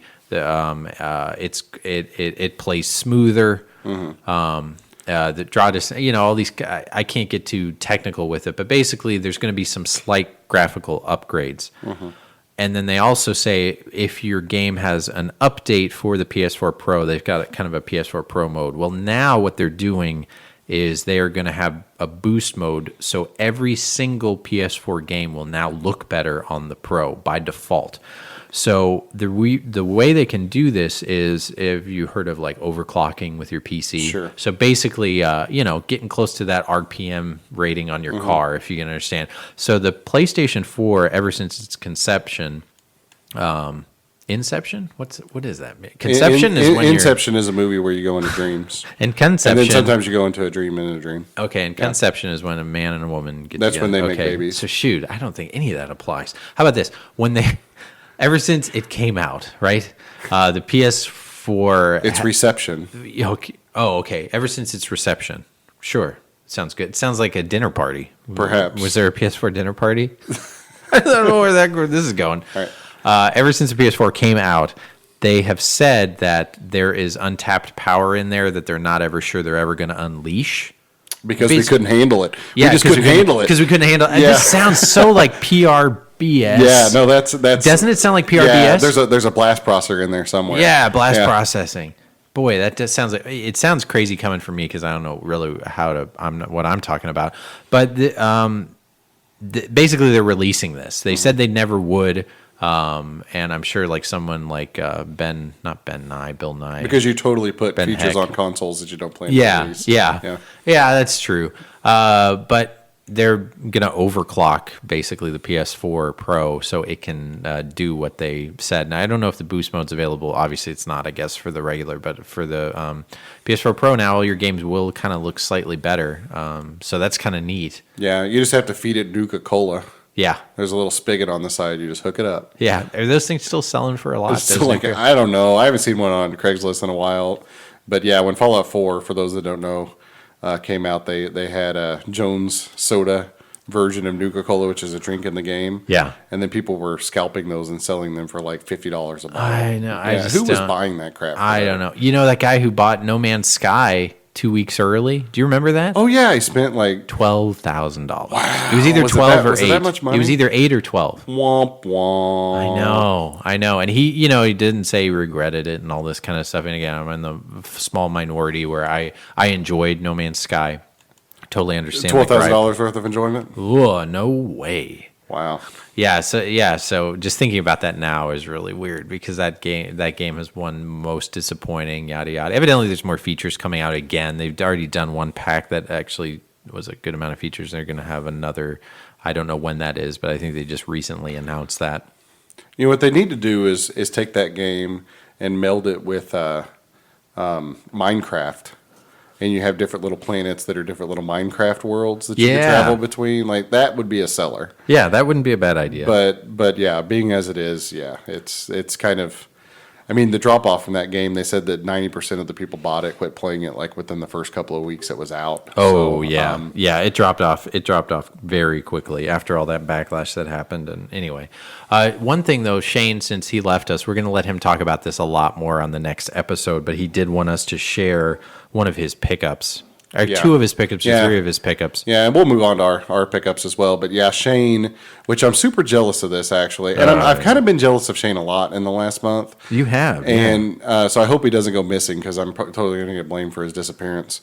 yeah. Why he is missing right now? He is missing right now. Perhaps Shoot. my plan has worked. Yeah, did you get a double to say his kid is sick and his wife called in? And That's now right. he started his car and then it didn't start for a couple turns and then boom. And then boom, yeah, so Shane was able to finagle an N64 kiosk Yeah. this week, which is just a beast. We'll put a picture up. 'Cause Yeah, we'll put a picture of it up. our Facebook, just as an aside, by the way, our Facebook, if you want to get the kind of most up-to-date things as far as pictures and thing, I don't know what I'm trying to say. Our Facebook is the most updated thing that we're running right now because Yeah. we have the most listeners, whatever, fans. yeah, we have about following. 15,000 people following us. Yeah, on Facebook. So that's where to see those updates when we say and we ever say we're going to have some pictures up of the thing we're going to talk about. That's what to do it. But anyway, Yeah, so the N64 kiosk, and this thing is like 8 feet tall. It's like 3 or 4 feet wide. It's super tall. It's got these big speakers. Thing's heavy. I saw these in the store when I was a kid. I've personally tried to buy 2 of them, and I've never been able to offer people enough money to be able to get one of them away. But Yeah. but Shane was actually, and he didn't give up a lot for it. No, he either. didn't. So Yeah, this we'll was let him kinda tell Yeah, him, we'll but let it him was- talk about it. But he got a really good deal, and the equivalent of, well, we can at least say what he traded worth of, like, stuff he already had was Yeah. a couple $100 worth. yeah, maybe. And, the thing looks like it came from a spaceship, and Yeah. it's super cool. Super but, 1996. yeah, it's definitely a product of the '90s. But so he got that, and he just wanted us to share that with you guys before. It says a Mario thing, too. Did you see It does, yeah. Mario basically greets you and begs you to play the N64. I think. tells you, and it's the actual Mario voice. So he's like, come on, let someone else play now, or something like that. Complete. Yeah, it's and Charles, what's his name? Charles Martinelli, the guy that does Mario's voice. Which, just as an aside, if you've never seen that guy, like an interview with him, just YouTube him sometime. The dude is awesome. The guy He that looks like Captain Kangaroo. He does. He's a really animated guy. Like he's the guy that has done Mario's voice since the mid '90s. And yeah, he's a really cool dude. But my pickups this last week, I picked up a few interesting things. I got Zen the Intergalactic Ninja. Boy, that's a title. which is arguably the best video game title in the history of video game titles. Yeah, it's pretty good. Yeah, Zen the Intergalactic Ninja, which is an NES game. I've never heard of it. And Oh yeah, that was from Norm. that's the one I got from Norm. Okay, is that from a tit for tat type one where he gave you a little something for a little something? No. That was I gave him some cash. Oh, okay.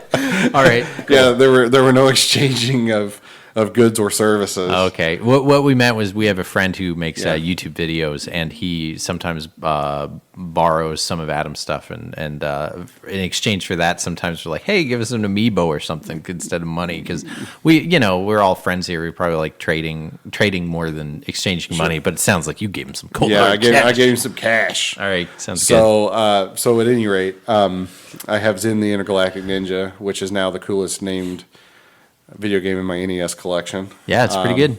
So I have that. I haven't played it yet. I got Ninja Gaiden 3, which is actually a hard game to come by. Oh yeah. It's not very common. I basically never see it. Wow, that's And- NES as well. That's NES as well. Yep. And I was at a game shop, Thrill House Games in Tulsa, Oklahoma. So shout out to you guys. And they had 2 copies of it actually, which was kind of crazy. Oh. And so I got it, and I actually really like the Ninja Gaiden games, even though they're hard, super hard. Yeah. Make you hate yourself kind of hard. Yeah, they are very tough. And I got a few other NES games, more common games that I just didn't have Cool. down there. So I'm up to 572. Boy, that NES sounds like a games lot. now. 572 NES games is a ton. How It's- many are there in the collection? You'd have to ask me that. Depends on how you want to count them, I guess, because there's licensed games, there's unlicensed games, there's retail games. Do they and there's count the promo unlicensed? games. Because that guy, some people who have the whole set. I think my app has 861 Okay. in the thing, but I haven't ever really. I know it's online and stuff. I haven't ever broken them down into licensed, unlicensed, and promotional things. Because things like stadium events or Nintendo World You're not Championship, going- yeah, or you're not going like for those. Yeah, I'm not really going for that stuff, and those aren't official. I mean, they're games Nintendo made for the NES, but they weren't official retail releases that were available to everybody. Nobody other than the people who competed in those competitions really has nostalgia for them. Yeah. Necessarily, not saying that if I didn't see a copy for $100, I wouldn't buy it. Well, it's, yeah. Immediately turn around and sell it for 15,000. But Yeah, I would too. Like, I wouldn't keep those kind Yeah, of golden yeah. gooses, geese.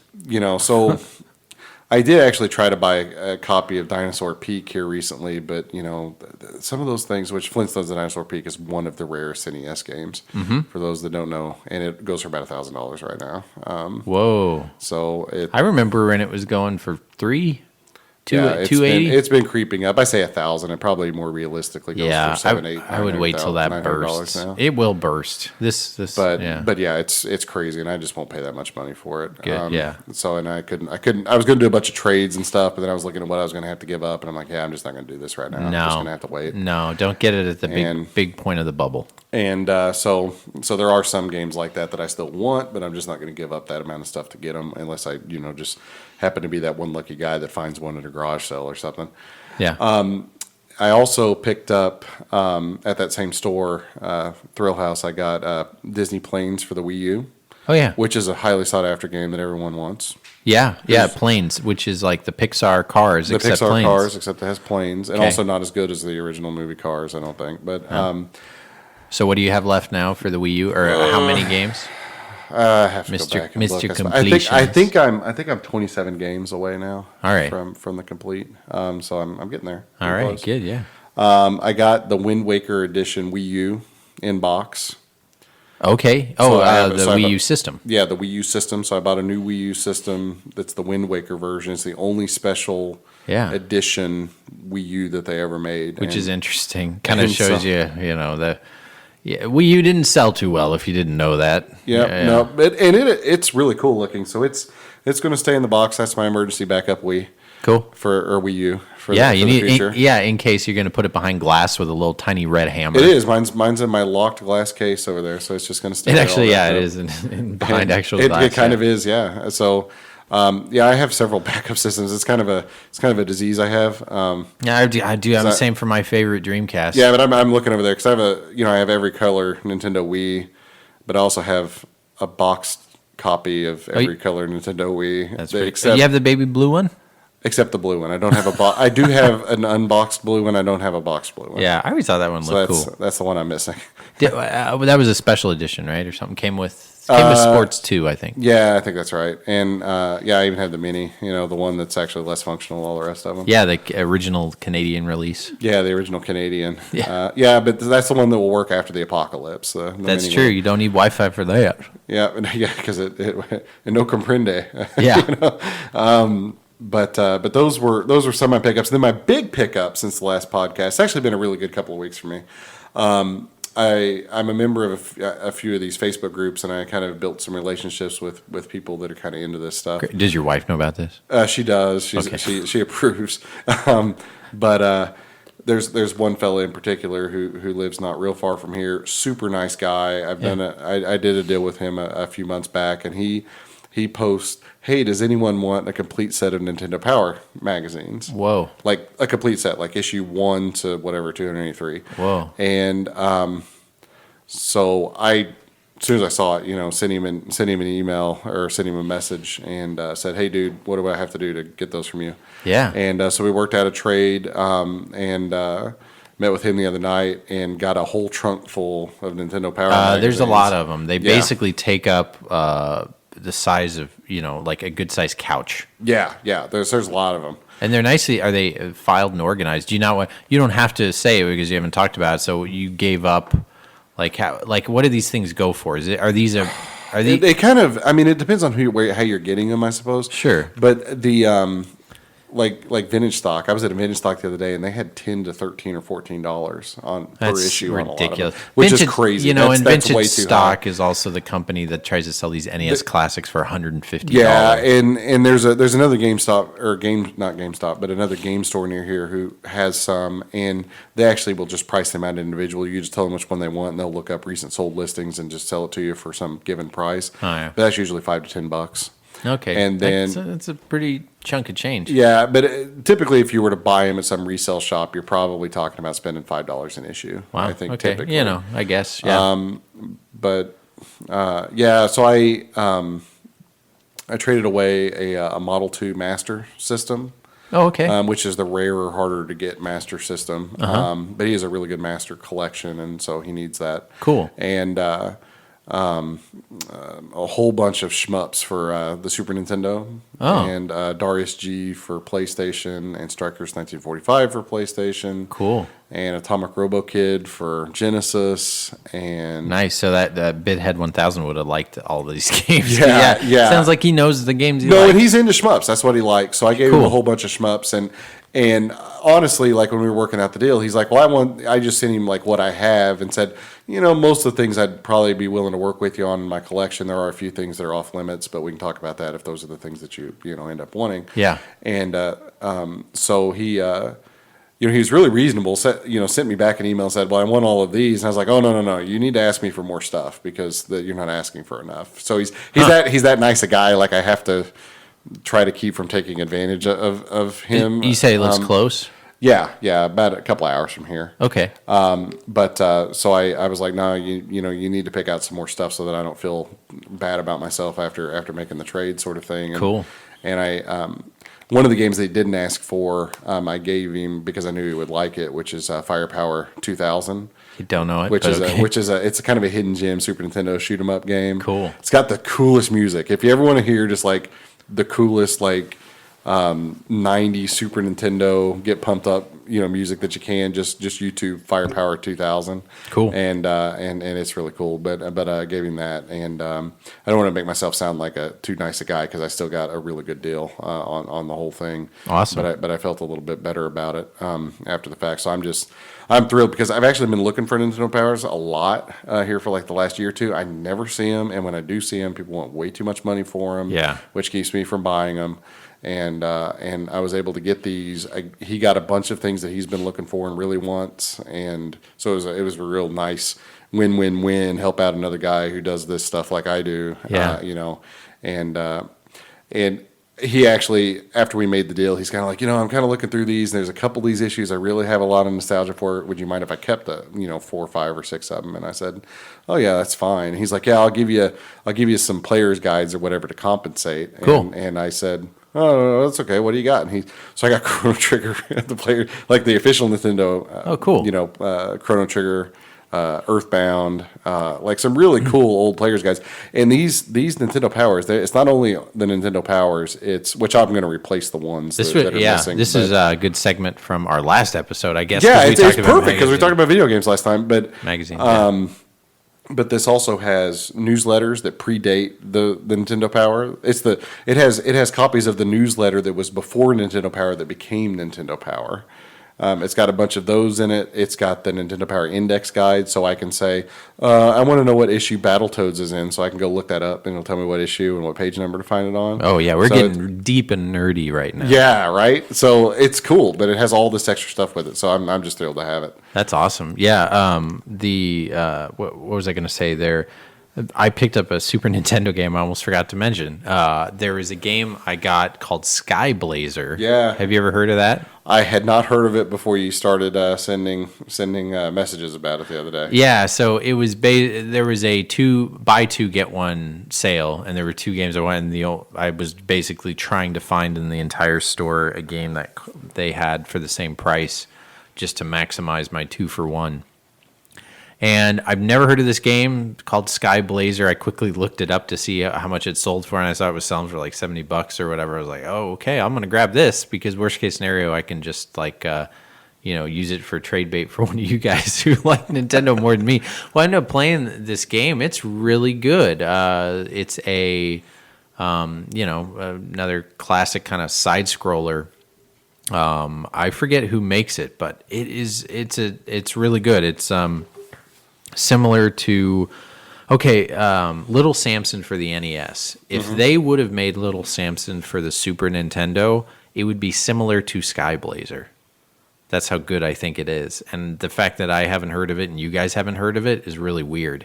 They mention it in Nintendo Power. Maybe we should go pull an index and figure out what actually, that'd be fun because what they ended up saying was like, hey, it's really good, but it's nothing super crazy special. And when every other game's coming out, and and back then games were really expensive, kids, couldn't stretch your dollar. The way sales happen now is not the same, and you get lucky when you go to a store. It's not like you can look on the internet. So basically, this is a game that came out and kind of left with a fizz, but now that people are finding it again, it's pretty uncommon.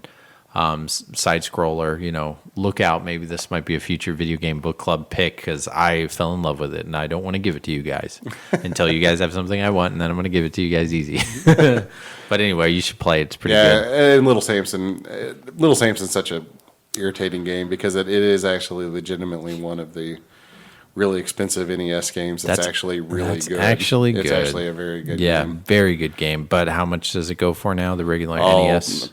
$1,000, mere $1,000. Actually, I think it's probably going for a little bit more than that now. Oh God! But it's a little bit nuts. Which Norm actually has it. I don't know if you know that. Yeah, I think I do. Yeah, he has it, and I think he bought it for $50. Nice. Yeah, it's a good story.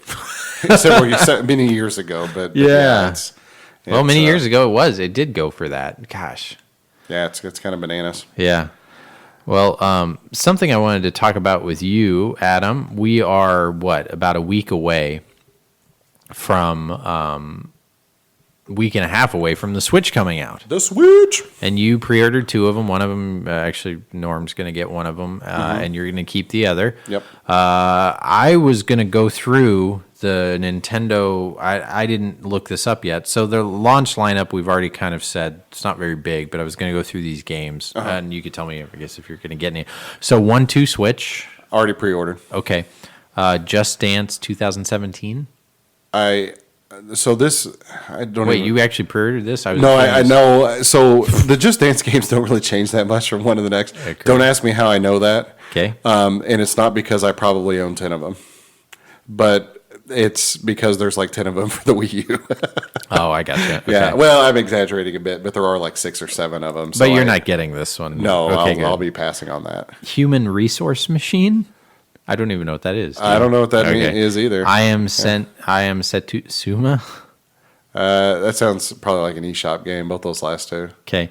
Legend of Zelda Breath of the Wild. I've pre-ordered that one twice. Actually, 3 times. Yeah. So that's the game to get. I got the collector's edition pre-ordered with the big sword and all the crap that goes with it. Yeah. But then I also have 2 of the regular editions pre-ordered. All right. Okay. So yeah, it's that level of pathology. Hey, man. But one of them will be Norms because it'll go with the other system. Oh, okay. Yeah. Of course. Yeah. So Little Inferno. I don't know anything about that's an eShop game. Okay.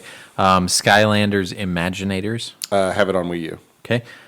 Super Bomberman R. I will get that, I think. Well, okay. So far pre stuff I haven't heard so great of stuff from it. It just looks very generic to me. It looks at least videos that have been released of it. Yeah. It basically looks like any other Bomberman, and I actually think I like the sprite based art style, like in Saturn Bomberman or one of the Bombermans on the TurboGrafx, which I have Saturn Bomberman too. But A $60 game though. That's what they're wanting. For yeah, this that's the thing. So I'm still me. It kind of depends. I mean, I could see being able to take the Switch like home and play it with my brothers and stuff. Yeah. That'd be kind of a fun game to have. Yeah. Just to be able to take and play with people because it's also an easy to pick up and play kind of game. Yeah. But I'm not 100% sold on it. But I won't be surprised if I get it. And World of Goo. I love World of Goo. You ever play that crap? 10 years ago I did. Dude, yeah. that game is so good. I probably won't. I probably will rebuy it because I'm just that bad. But If you've never played it before. if it's an eShop game, yeah, but World of Goo is awesome. Like if you've never played World of Goo, you need to play World of Goo. It's fun. So 1-2 Switch, okay, I really think this should have been a pack-in. I think you can agree No, it with should. that. Yeah, I'll agree with that. Yeah, I actually think it's boneheaded for them not to have because Yeah, it one really of the is. reasons the Wii did so well is because it was packed in with Wii Sports, which was the perfect showcase of what the system was. Yeah. and that's what 1-2 Switch is. Yeah. 1-2 Switch is this game where If not really a perfect showcase of what it does, at least shows some systems in place. well, sort of it shows you the things that the Switch can do that the other things can't do. Yeah. It shows you why it's unique. Yeah. If that makes sense, aside from the fact that you can take it from your TV with you, out the door, which is self-apparent. And I actually think it looks really fun. And all the podcasters and people who I listen to who have played it actually do say it is legitimately really fun. Yeah, make it like a little drinking game. And I have heard the HD Rumble actually. Yeah, it actually works. One of the games, I don't know if you've seen this, is actually you have to guess the marbles. Have you heard of this? Yeah, there's one where you have to guess the number of marbles inside of your controller, if that makes sense. By kind of shifting your controller left to right, you can feel how many marbles are in there. And there's all kinds of crazy games. There's one where you have to hold the gamepad like it's a little baby and rock it to sleep. oh, that's weird. And yeah, there's all kinds of weird stuff. Of course, there's the one they showcased where it's 1-2 draw, where it's like a Shooting game, yeah, Western yeah, shootout. a showdown, out showdown, yeah. And so there's that game. There's a game where you milk a cow. There's Some games- great FMV in there. yeah yeah some Yeah, really they good introduce FMV. all the games with like kind of weird quasi. Yeah, not quasi. It's FMV, so that's kind of neat. Yeah. So there's a bunch of FMV in it, I suppose. But the game is really interesting in a lot of ways. Just because, I mean, the most interesting thing, I guess, about it is that you don't really watch the screen while you play the game. The game's meant to be a multiplayer experience. Yeah. And you interact with the other person that you're playing with rather than the tablet. But not every game, only some of them. Well, the majority. I mean, Yeah. but really the focus isn't on the screen. It's on your interaction with the person. That Yeah, you're with playing the other person. So that's one you bring out to parties. Lasting appeal. I don't know. We'll have to find out if you say Yeah, you play it every I day. could see, that family get-togethers and stuff, that thing really being a big hit. Yeah. And the reason I say that is I think back to when the Wii came out, and I got the Wii at launch before the big drought after the Wii launched. I got one during the drought. And we were one of the lucky ones because a lot of people couldn't. I know. Do you know where I got it? It was before they do ship site to store. Oh, yeah. Ottawa, Kansas. Anybody want to buy anything from the Walmart in Ottawa, Kansas? It's always in stock. When there was a huge drought, it wasn't anywhere. called up Ottawa, Kansas, because I remembered back when I was in college, that was something where if something sold out, it's there. I feel like everybody who lives in that town works at the Walmart or something because, anyway, I call them up and like no place has a Wii, right? They're still being scalped, and they've got 4 of them in stock, and I'm like stoked, and I'm like, can you hold one for me? He's like, yeah, no, because it'll be. He basically was like, we don't need to hold it. Yeah, it'll be here. You're safe. Yeah, it's not going to. And of course, all of them were there when I showed up and I got it. But anyway, okay, go ahead. That's really funny. Where was I at? Oh, I remember. After I got the original Wii and Wii Sports, it was. I'm trying to remember. I think it launched at the beginning of November or the end of October or something. Yeah, I forget. But it was before Christmas, and so we had Christmas at my house. November year. sounds right. Yeah, so we had all the family over for Christmas, and everybody just couldn't get enough of playing that. Everybody played tennis with it, and Great. I could totally see a recreation of that particular event with 1-2 Switch, if that makes sense. I really hope so. I hope so because I want to buy this. But I want a reason. I 100% agree that it should be a pack-in game. It would be because the thing that's going to sell that system is getting families, people with kids. Yeah. And they want it to be a party machine, so give it a party thing to go with it. Yeah. When you buy it. So I think it makes perfect sense. But I think the game will sell well, but they really should have packed it in. Yeah, or at least made it cheap. It's a $50 game. Yeah. That they should have made it $30. Yeah. I think or 20, or again, just pack it in. Or just made it a download pack in, but it's a chip, right? A chip. I mean, it's a card. Yeah, it's a card. Have you seen I haven't seen what the packages look like for the games yet. Have you? think they're sort of almost like PSP style. They okay. look like. I could be wrong about that, but at least the pictures on Amazon and stuff sort of look like PSP cases, so they're not as wide as like a PS4. Okay, cool. But they're like as tall or something. I was going to ask you about something. Did you hear about the Zelda DLC? Yes. Okay.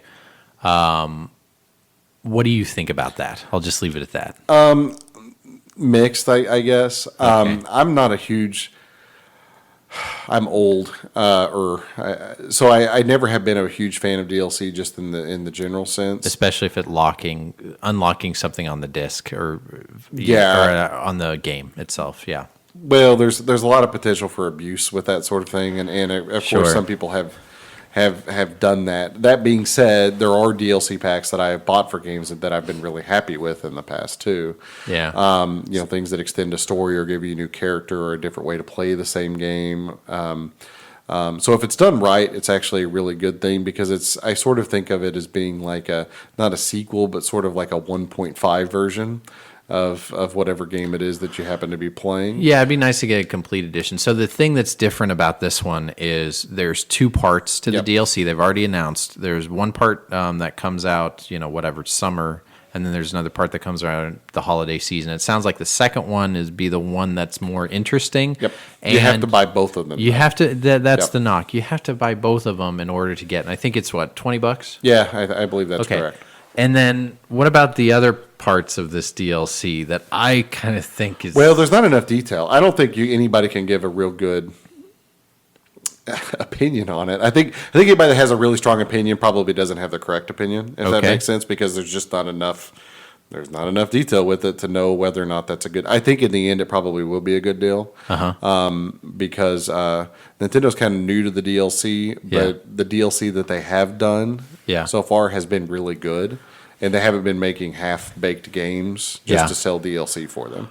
So, I was just talking about one little item that Zelda wears, and this is kind of the Switch shirt. Yeah, really. Well, I guess I'm a little bit more forgiving than some. I don't care. I mean, if you don't want him to wear the stupid Swiss shirt, nobody's forcing you. I know, but one of the parts of the small areas of the DLC is Zelda will wear a T-shirt that says Switch on. That just seems very not Zelda. Yeah, I don't know. I don't care. Yeah, but I know that people online and stuff got a little bit all bent out of shape about it, but it's like they're not going to force you to play the game with Link wearing a Switch shirt. I know. If you don't want him to wear the Switch shirt, don't wear the Switch shirt. It's nobody's forcing you to smoke that cigarette. Yeah, I know. It's just an odd choice. How about that? Yeah. Like, if anything, how about because you're playing a Switch, so you don't need him to wear a Switch. How about having him wear an old outfit from, say, Ocarina, or having him do something like that? I don't know. That's just Yeah. my idea. That probably would have made more sense. Yeah. I think in the end, but Yeah. Well, anyway, it's coming out soon. I'm excited to come here and play it. And you're going to be so great at all the games. By the time I come here, you are going to just be a pro at it and then kick my butt. well, yeah, we'll see. There's the backlog continues to grow, but I think I'm probably going to end up doing, honestly, with the Switch, kind of what I've done with more recent systems, just in the general sense, is I buy the current console generation a lot of the time, but I don't buy a whole lot of PS4 games. I don't really start buying a lot of games for a system until they basically put it out of production. Yeah, or get cheap. And that's one thing for me. I'm a big deal. And that's the only reason I've started buying. Like, I've owned a PS4 now for a good long while, but it's only been like the last 6 months I've really bought many games for it, because it seems like around last Christmas, Yeah. or the lead up to last Christmas, is when you were able to start getting good games for $10 to $20. Yeah, you can get things. I will say, like, something like Titanfall came out recently, great game, and it's dropped in price. The price drops for Nintendo are hard because they don't do many of them. No. It's hard to get things on. Not on the first party stuff. Yeah, like even Super Mario Galaxy 2, great game, worth a lot of money, sure, but the fact it sold so many and it turned out to be a $20 game like so many years later, kind of finally, it's just hard to get games on sale or the system on sale. I really would like to maybe get the Switch in the future. Sounds like a cool system also to kind of play somewhat portably in my house. It'll be up my alley. As of right now, there's not enough for me to warrant the purchase, but I am excited to play it. I'm excited to kind of get a good demo of it. And I think if it's like the other systems, I mean, it's the first year for almost all the systems kind of sucks. So if you actually sit down and look at it on paper, Oh, yeah. I mean, the vast majority of systems, the first year you go, that's not a very good year. So I think it's really going to take the first year into the second year. I think really next Christmas is when we're going to have a good idea on whether or not, the software is going to be there and what kind of software. And then there's still a lot of games. Like, I personally, like everybody else, really, really wanted to see a new Metroid for it, because Metroid's probably my favorite game franchise, or among them. Yeah. And even another Prime game, like I'd spend $100 if they'd make a new Prime game. Yeah. But and they haven't announced anything. yeah, but nothing. Or Star Fox. That last Star Fox did not do very well. No, it didn't. But like I said, there are some things that they could do, but they just haven't quite announced it, or they're keeping their cards close to their chest. But I keep thinking at E3 there's going to be some really big announcements, maybe even for this year before Christmas. That'll be pretty exciting. But Yeah. I think the jury's still out on that. Yeah, and I think they will announce some cool stuff. So I'm excited about that. All these other stuff aside, expensive peripherals, launch lineup, quirkiness of what they've done, they can still surprise us, and this thing might sell. It's just that catching that lightning in a bottle that was the Wii, the original Wii. I think I'd be happy that phenomenon existed. It was something else. It sold so many copies, and I still think they're trying to chase that a little bit. But Nintendo's Nintendo. We'll see what they've got. They luckily have a good war chest, so to speak, to kind of experiment with things. And boy, they are experimenting, that's for sure. Yeah, well, and there's still, it's kind of crazy, but 2 weeks before launch, still have no idea about Virtual Console.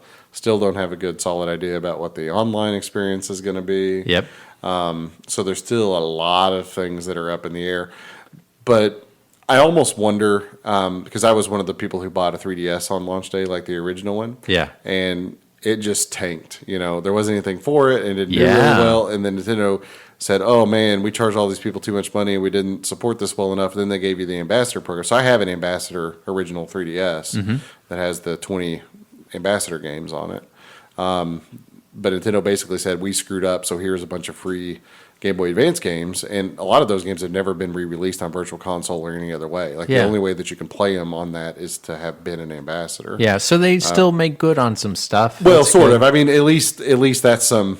If they do screw it up completely, I might get some free stuff. So Okay, yeah, that's So I'm fine. a little bit optimistic that way too. Yeah. But I actually I still think it's going to sell pretty well. But I do think with it launching in March, I think it's going to sell out.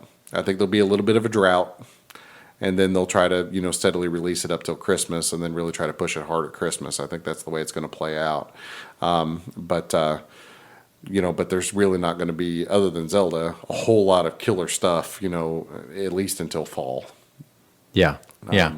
So, yeah. which is a little bit depressing. And I shouldn't say that. The Mario Kart 8 is going to be for it, Splatoon's going to be for it, which really are just reskins and beefed up versions of their Wii U counterparts. But both those games legitimately are really good games. Sure. So there is some other stuff to play for it too that people aren't talking about as much. But. Yeah, if you're not established, I know we have to step out of our bodies a little bit. If you're not an established Nintendo fan, or you haven't so far really liked, outside of Zelda, I think Zelda can break through some walls. But with Splatoon and with Mario Kart, if you wanted to see something different and you were on the fence about that, we still need to see that from Nintendo. So I hope so, because they're going with their bread and butter, which is great. But now that they've got something so different, they've got this 1-2 switch. What else is kind of like 1-2 switch, but is more of a video game? That's kind of what I want to see out of this thing. Yeah, I want to see something different. But hey, yeah, enough price drops and I would agree with that. Really, good. my biggest disappointment so far has been nobody has talked about what Retro Studios is doing, and which is their best second party, developer. They're the people that made all the Metroid Prime games. So you feel like there's some they made all surprise the coming. Recent Donkey Kong Country, yeah, which are Freeze great, critically acclaimed games. Yeah, those are all great games, and so nobody knows what those guys are doing, and they haven't really been doing anything for quite some time. So I just feel like there's some bomb setting out there that they're ready to explode. That Retro's been working on this cool thing, but so far they're still hush hush about it. But I think that's going to be the big E3 bombshell. Great. But all right, so a little light this time. We had a good amount of emails last time. We did get just one follow-up email from Dan. He emailed us on the show. He kind of wanted some help with a system he bought. He bought a Dreamcast, but a PAL version of the Dreamcast, which unfortunately, since that's not region-free, he was kind of asking like, hey, so I got this PAL DC for whatever reason, and wanted to know how the heck can I play this? Is this going to be a big paperweight? Because, you have what does the PAL region run on? Or or is it just called PAL? It's the PAL, wavelength power? Yeah, so the resolution and the frame rate is different for PAL Yes. televisions than it is here in North America. So our TVs are very similar to Japan's. We use 60 hertz, and the number of scan lines is the same between us and Japan and so forth. But in PAL territories, the frame rate's lower. It's 50 hertz, but they have more scan lines, so they have higher resolution on a standard television. Yes, set. and they've got that SCART thing. Yeah, and they got that SCART thing. So it's just different, and because of all of those, if you're buying games back and forth between Europe, you have to be somewhat aware of that. And there's some interesting things, like if you get a Sega Master System, for example, your PAL, I'm trying to remember exactly how this works, PAL territory games, your system will work on either television set or whatever. But if you get a PAL system or a PAL game, your game will actually play a little faster or a little bit slower because of the frame rate difference. Yes. So yes, so your platformers and stuff, your guy will jump a little bit faster, or he'll walk a little bit faster, whatever, just because of that little change in frame rate. And so there'll be people who will go between here or Europe or whatever. They'll be like, "Why is Mega Man moving a little bit faster than I'm used to?" Well, it's because you're playing on a 50 megahertz television the entire time you were growing up. Now you're in America where we use 60 hertz, and now everything seems a little bit faster. So it's. Things get a little bit weird when you move between PAL and I'm going from memory here a little bit, but I think the voltage is even a little bit different. Like their outlets, the standard voltage is. Well, I know that because I remember when I went there and there was someone who tried to plug in like a hairdryer and about blew everything up in the world. Yeah, so you have to be very careful with that. Yeah, but their voltage is different. Like a lot of things are different, so you can't just take something that's PAL only and plug it into.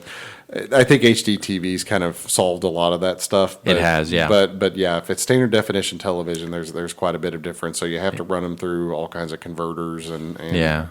So I was able to get an answer for Mr. Dan because he asked about that Dreamcast PAL version. And I said, you can power it up in one of two ways. You can get a step-down converter or swap the internal PSU with a North American one. that's not too hard.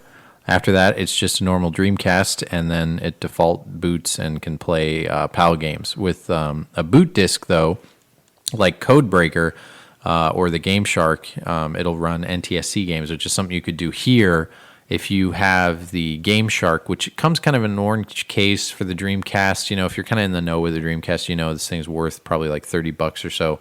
I think you have one, Adam. I do. All right, yeah. So that thing, if you pop it in, and then after it boots, you take the disc out, you can play every region of game without having to mod your Dreamcast. But I will say I got help with this answer from a one Adam Karolic. Yeah, he's a friend of mine I met at the last Missouri Game Con. He's a big Dreamcast guru, so I have to give him the shout out to answering that question. But if you need any info, if you've ever looked up anything on Dreamcast, you probably ran into his video. So thank you, Adam, for helping me out with that listener question that hopefully helped out Dan. I don't know if it ended up helping him or not, but Adam was very quick to help me answer that question. If you have any questions about Dreamcast, he covers a lot of other stuff, but you can check him out. I think he's youtube.com/Adam Karolic. Not Corolla. I keep saying that name, and people are like, "Oh, you met Adam Carolla?" I was like, "Sure." Yeah. Adam Carolla doesn't know crap about the Dreamcast. Yeah, he's Adam Carolla, however, he did the guy. Yeah, totally different. it's totally different. Yeah. That guy knows the Dreamcast. Yeah. Anyway, so that's about it. I'd say we're gonna say I hope Shane's okay. Yeah, I hope Shane's Yeah, kids and we'll probably everybody's wrap okay. it up now, and he'll be back. He'll definitely be back for the next episode. I think he'll survive it. But I might not be, because we're hoping to have a kiddo by then. That's right. We need a new addition to dad down. Yeah. You know, when there's just two of us. Yeah, I know. We need a new addition to this Video Game Dads. Well, thanks, guys, for joining us. We really appreciate it. Any comments, feedback, you can hit us up on our email, which is videogamedads@yahoo.com. and our Facebook, which is facebook.com/videogamedads, and our Twitter, which is @videogamedads. We appreciate a lot. Thank you so much. This wraps up episode 8. We're going to be close to 9, and then we're going to get to double digits. I can't believe it. Thanks so much, guys. Thanks for listening. Hope you guys have a great week. Take it easy. And episode 8 is in the books. All right. Thank you.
If you enjoyed that music, please check out Evan King on Bandcamp for further details, and you can download some for yourself. Thank you.